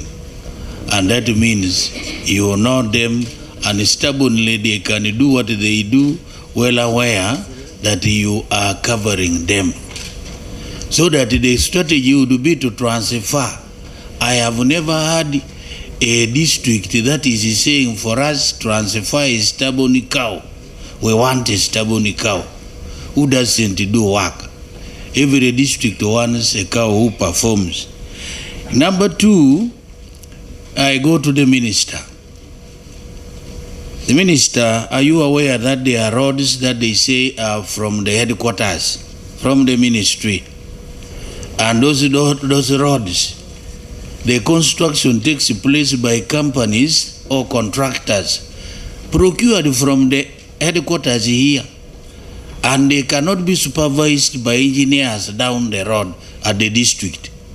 They abandon the roads, they do whatever they want, and they come this way. That their shield is in a Kampala. And in Amuria, I have very many of them. There are contractors who have abandoned the work. The roads are there. I want to ask, when are you coming into Amuria? We are waiting for you. Finally, I want to say thank you for the work you have done. I have been doing that work. Incidentally, I was a chairman, Public Accounts Committee at my district. I made people refund money. People paid the money, Town Kalaka paid the money, all these people paid the money. Refunding. I want to ask us members, you help us. Thank you. That has been captured. There is a proposal. It seems it is very popular. Kindly, we cannot be here forever, colleagues. Last one. You are overthrowing me, Honorable. Okay, Honorable, raise your matter. Yes, Madam Chair, I did not submit, so my apologies for making this request this late. I am Okwi Constantine. Please. I represent the people of Kibale County in Parsa District. Number 1, I am opting to decline from because at 40 years I have lived in this country and I know a little things about governance. When I was in class, we came through a concept of a Rolling Stone gathering, no mass. The ministers know that we are dealing with systematic issues and specifically failures. These issues that are being raised are there in the public domain. The Auditor General, police, these issues have been raised. My concern is, while we can appreciate that their efforts are good, what mechanisms are they implementing, are they implanting to ensure that there is a continuity?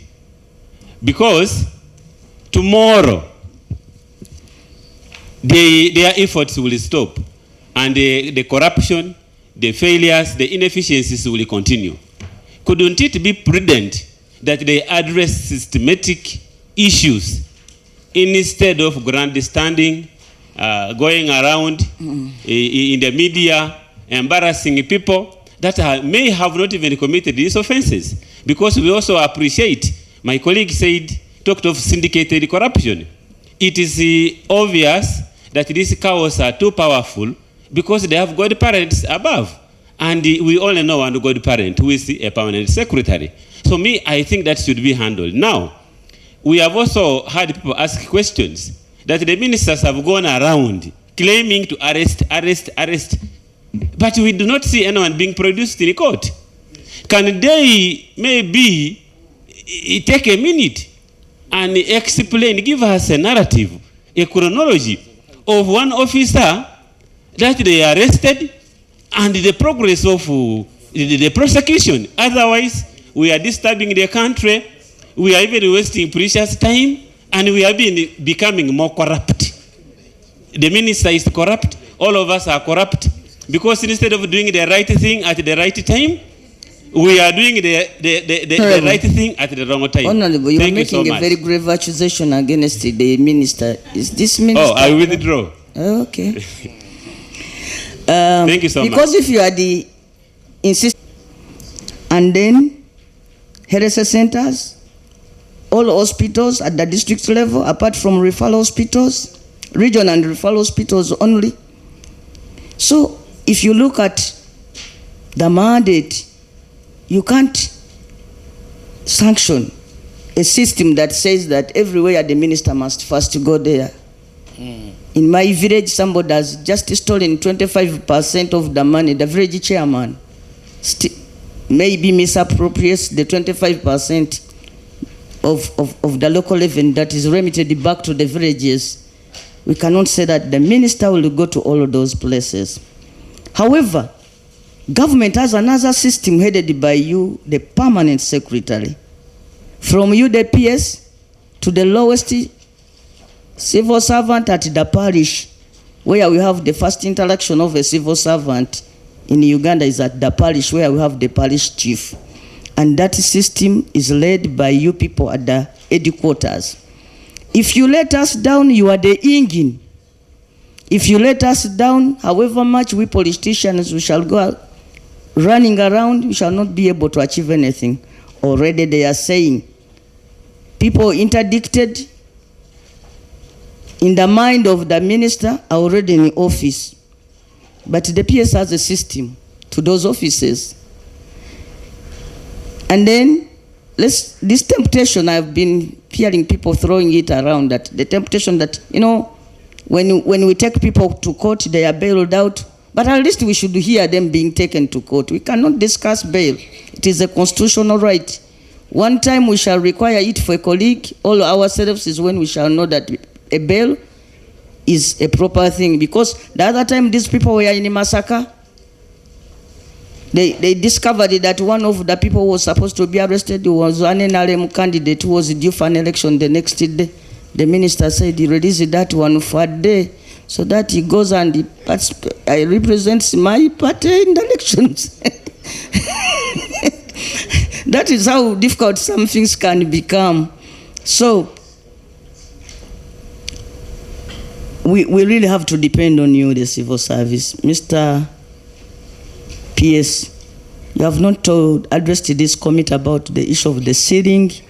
When we don't have people at the district always cite, when you ask, why don't we have these officers in office, they say, we have a ceiling. And then they have, we plan according to the wage bill.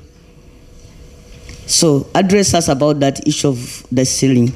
And then over 10 years, why is it that the reports from the Public Accounts Committee have not been coming to Parliament, so that Parliament now is discussing half the story? The framers of the law knew that we had to handle both reports from the Auditor General and reports from the District Public Accounts Committee. Why is it that these reports have not been coming? You should not forget about the people asked about those officers who serve in acting capacity for so long. In Mkono municipality, I have only 5% of the required civil servants. I have one engineer serving at the municipality, and also is the acting engineer for both divisions in the municipality. One engineer. But then we see so many people on our streets, engineers who want to work for government. So address us on that one also. And you know, as MPs were giving their ideas, observations, I think you have captured their proposals. That is how we give proposals here, and that is how we ask questions. Kindly bear with us. We make a very big background. That is us politicians. But at the end of the day, I know you will capture these questions. So I want now to request you, Mr. Minister. With Okwi, Honorable Okwi Palisa. He started with his very good English. He said he hasn't seen people taken to court. That is not true. Summary, we have covered, as of the other day, we had covered 12 districts, but now those number of those districts have gone up. We have covered more districts. We have made over 8 arrests have been done by security. Accused person taken to court are 44. Cases files compiled are 24. Files in court are 9. Files with DPP are 5. Files under further investigation are 10. This is as of Mbarara, excluding West Nile, where another team is completing their files. We could have about 30 files from West Nile. So I've given you a copy.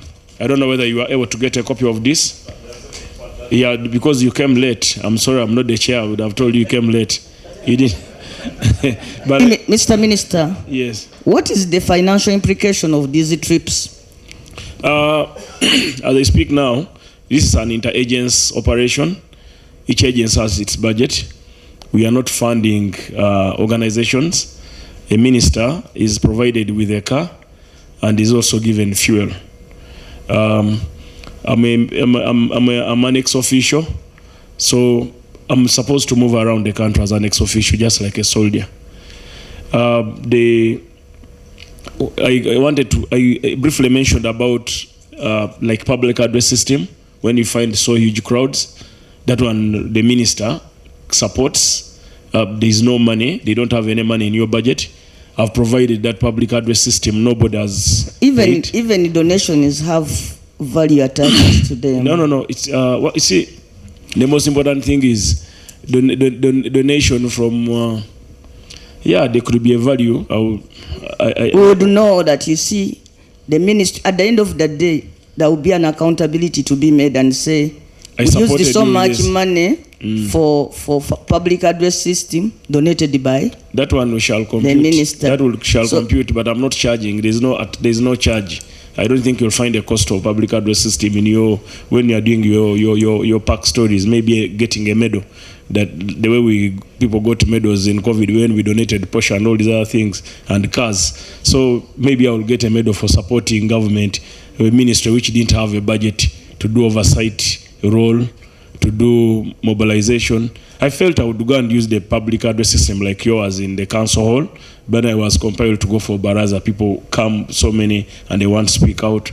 So I had no choice. The PS told me there is no budget. I said it is okay. Mr. PS, you will address us on the budget of this. You have interacted with activities that are valued at 9.9. Say that we have interacted with activities that total up to 9.32 billion. I hope we don't mean that this money has been recovered, but we say that what we have dug out is worth this much. Is it that thing? This report is generated by corruption agents. The money will be more than that. Now, like for Bulambuli alone, what we need to do is to have the final forensic audit, which is being done, concluded, to know the actual loss, because there are some roads where they would puncture with the maram. So now they are counting a road a meter by meter to see where they put maram and where they never put. So now another report will come out and we shall share with you that report. Okay. Mr. PS. in a 328 beneficial households did not procure planned items, that 109 beneficiaries had non-existent projects, that 619 beneficiaries had implemented ineligible projects. So that is just a little bit of it. So when you read the whole report about PDM, you find that it is as if we are implementing something that is being eaten away by corruption and, maladministration, poor supervision, failure to implement the guidelines. So, Mr. PS, all this is on your table. When we go to the ground and raise all these against one engineer, we interdict him. We leave him in the hands of police. Now we are raising all this against you. Can you address the committee? Has been talked about more than acted on. And the laws are in place for very many agencies who are out there actually to handle corruption. So it's a challenge. So I think first and foremost going forward, we should just be happy that Honorable Balaam and Honorable Nameere came and they said, orders aside, we are moving in. And I think all of us are now following to support that direction. Because what the minister was doing, they would wait for reports. We have so many reports which come about corruption in local governments, but they were not touching these things. Our job, Honorable Minister and Honorable Chair and members, was to build systems for service delivery. But of course, this is a new awakening, that to build systems for service delivery and then people abuse them, we should go in. Otherwise, the laws are very clear. For example, I think one of the areas where the law was very clear but has not been functioning is the political leadership in the district. Section 1312 says the chairperson shall follow all the laws.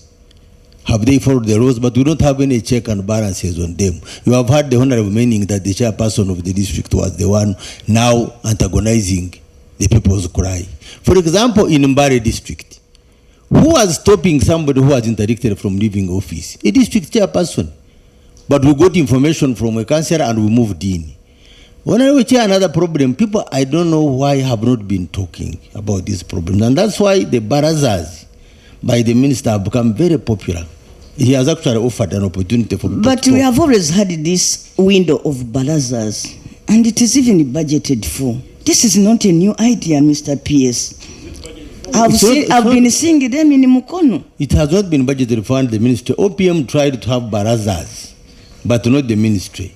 So, but we learn. For example, these questions are very many, and if we are given a chance, we would be able to answer them. But I'm just going to rush through. For example, first of all, you are going to answer what you can, the answers you can give right now. Yes. But we shall require you to go back and make a written response generally about everything we have discussed here. Thank you very much. Thank you very much. Actually, I was going to make that request. But one, log packs, we got a challenge. In 21-26, we asked for funds for induction, where you would induct local governments with all statutory bodies and civil servants in one forum, as a fresh dose of the do's and don'ts. We didn't get the money. We made a lot of cry. We presented. I remember I used to present that if Parliament would be inducted in Royal and Cabinet in Kororo, why did they refuse to give us money? I want to report that because of that cry, now we have been given money for induction, which we shall carry in the country at every district and sub-county level across the country. And we talk about the laws, the do's, the don'ts, and the sanctions available. That was one challenge. The second issue about the ceiling. We don't determine the ceiling. As you mentioned, the chair, the committee can help us. It's Minister of Finance and Public Service determines the ceiling for the wage. And we have been making a cry, and the only breakthrough we have made, we were able to secure money for all the heads of departments, which was not there 4 years ago. So that at least when you have a head, then you can move down. The other issues, I mentioned that we asked for funds for a reform. We had seen that there are a lot of weaknesses. We didn't get the resources. The idea was that we tabled to the country that we put a system which was self-governing. These local governments were not supposed to be governed by the ministry. The ministry was supposed to mobilize, support, take it there. Check if there are excesses. deal with them. But they were self-governing. With the executive committee, council committees, the chairman is a deep political head. So we are not supposed to be part of the governance. It's unfortunate. That's what the reform and the law was doing. But I think we have all come to the core. Let's restructure, let's reform to deal with these issues. So what failed was because these people were given power and responsibilities, and they were unable to turn them into checking corruption, which is a very huge animal, which is a big problem. So our hope is in the reform and in the amendment of the law to be able to deal with these issues. Honorable Chair, operationally, there are many things we have been doing. Like, first and foremost, on issues of transferring people. Our view was that transferring people is not a solution. Your contract with a medical officer in your district is for him or her to work, and if he cannot work, he goes. That's why they had brought a service commission at the district level.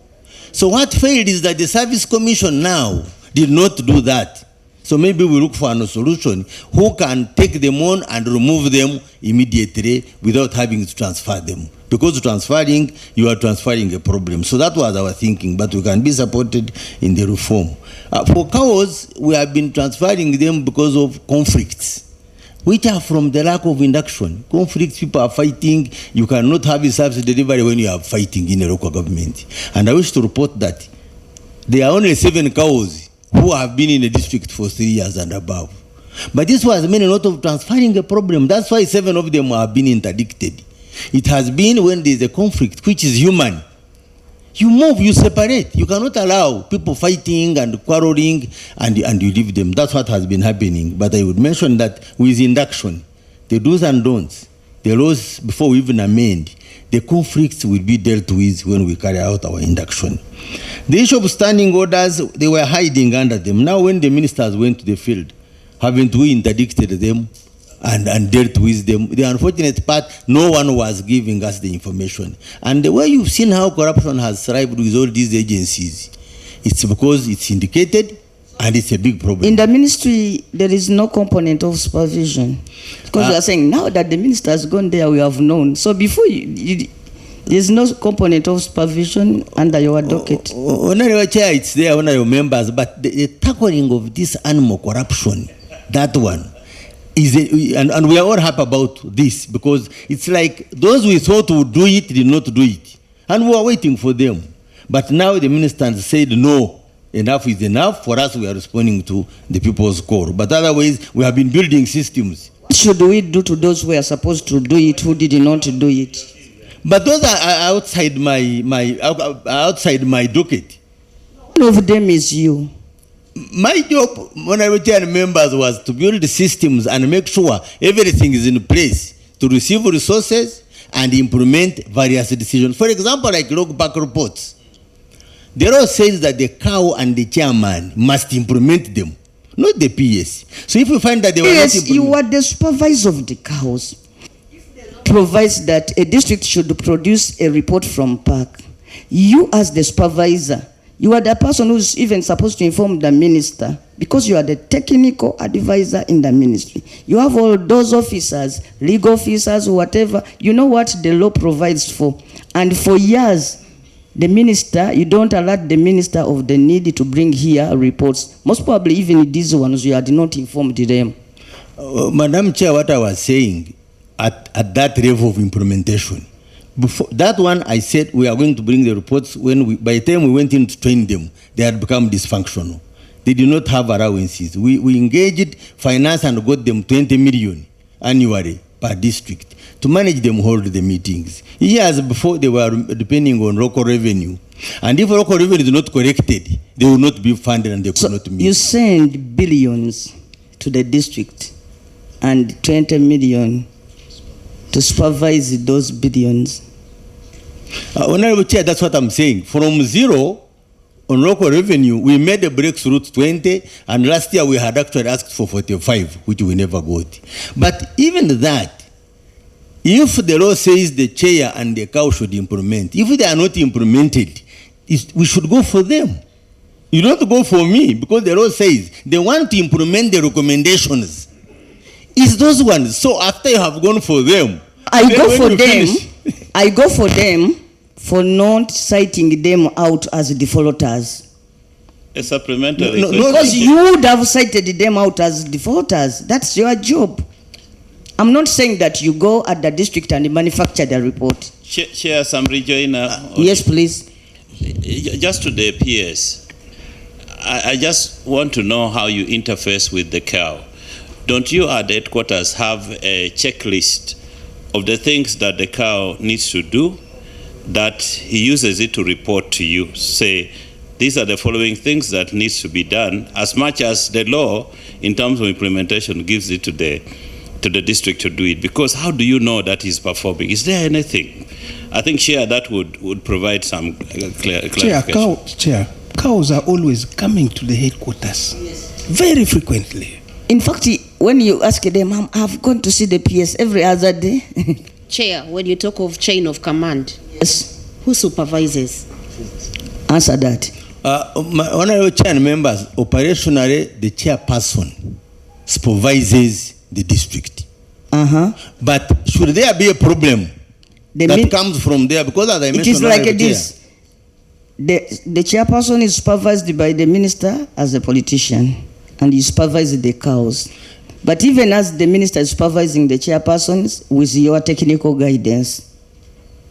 Honorable chair and members, I said these were self-governing entities.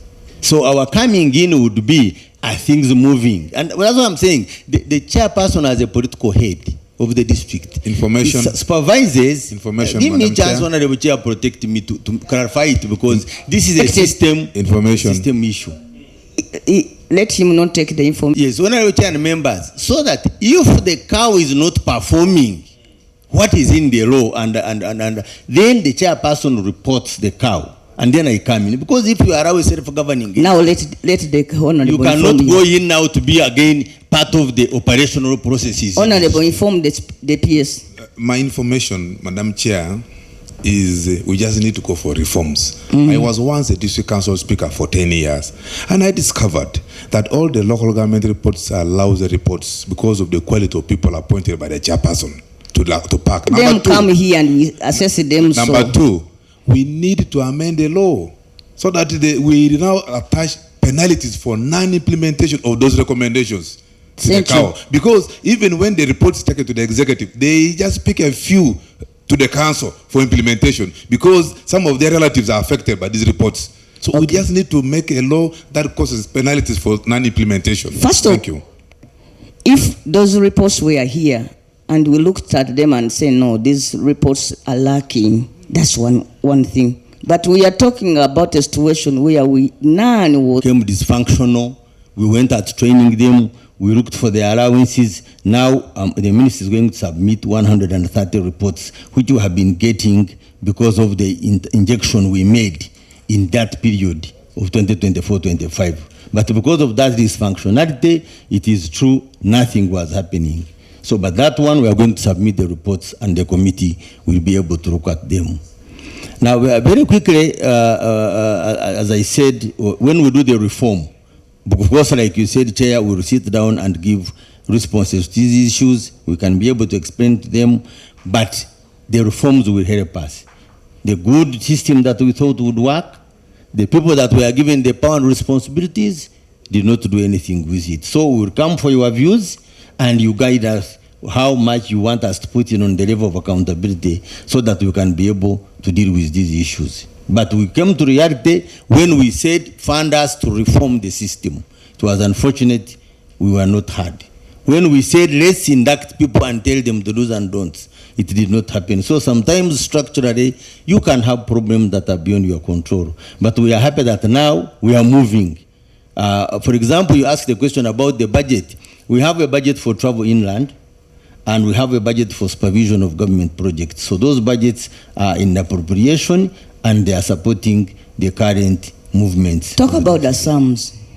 I don't have the figures in the head. No, Mr.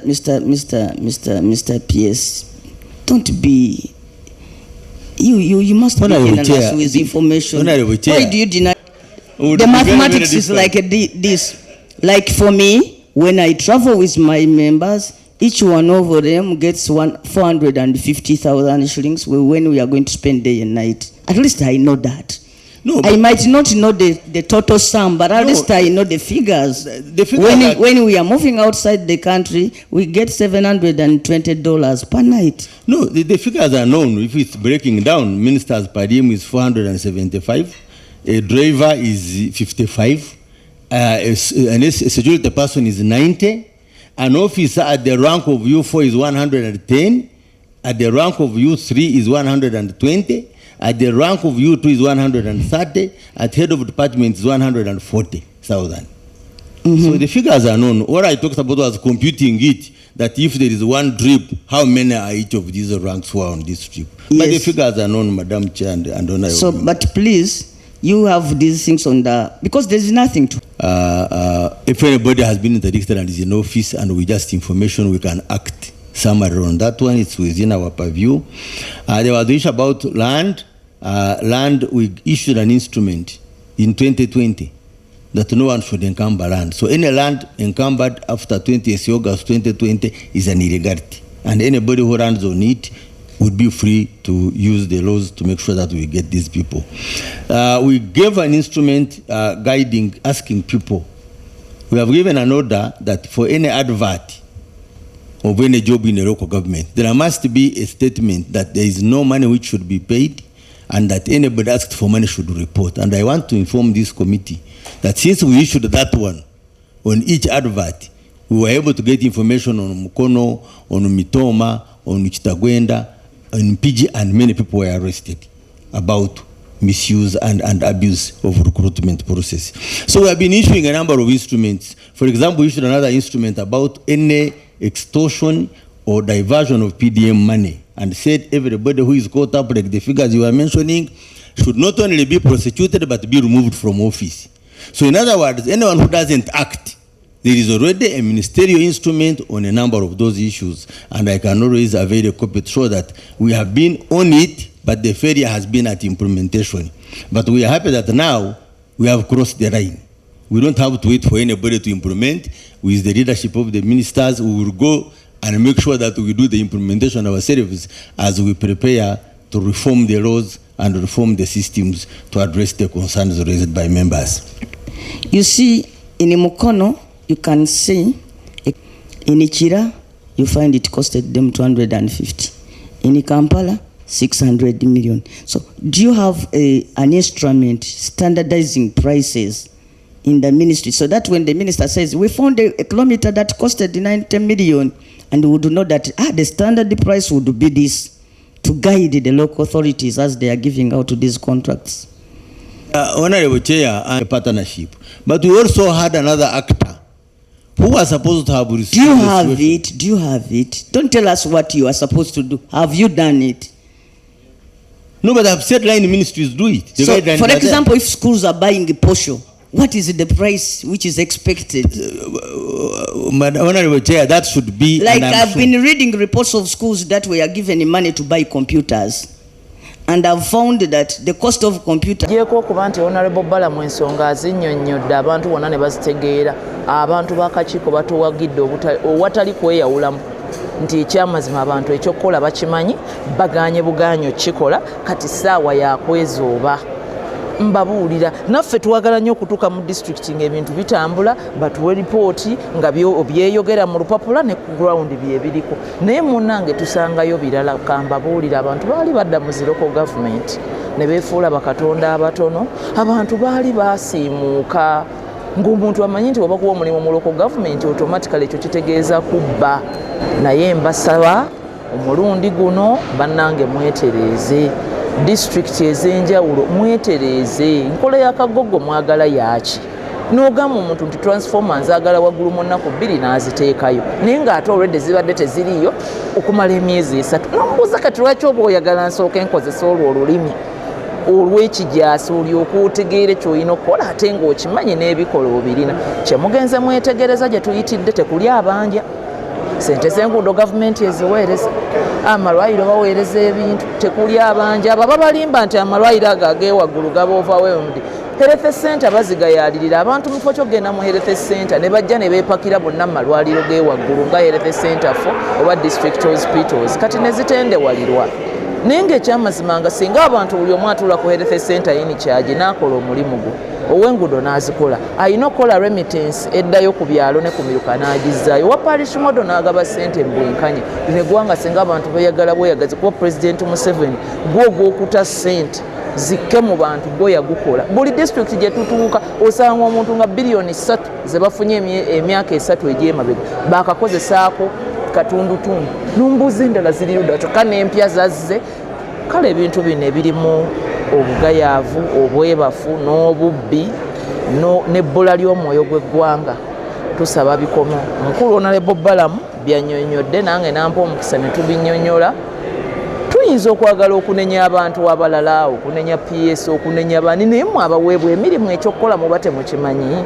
nze nsigala ekifuba nkiteeka ku ono aweereddwa omulimu era ng'asasulwa gwe enkola erina kuba nti yakulemerako abatunenya nti lwaki muwuliriza abantu oluusi nga tebalina bujulizi ababbi babikkirira buli kimu ate beebikkirira DHA abikkirira bayini kyagi kuba babba naye kati naffe tulina kuwuliriza maziga g'abantu ate teri tteeka litugaana kuwuliriza bantu mwabooza nti kati abantu babeera bubeezaawo ne boogera ne muwulira tebaba teboogera baba bakaaba baba balaajana teri tteeka litugaana kuwuliriza munnayuganda alaajana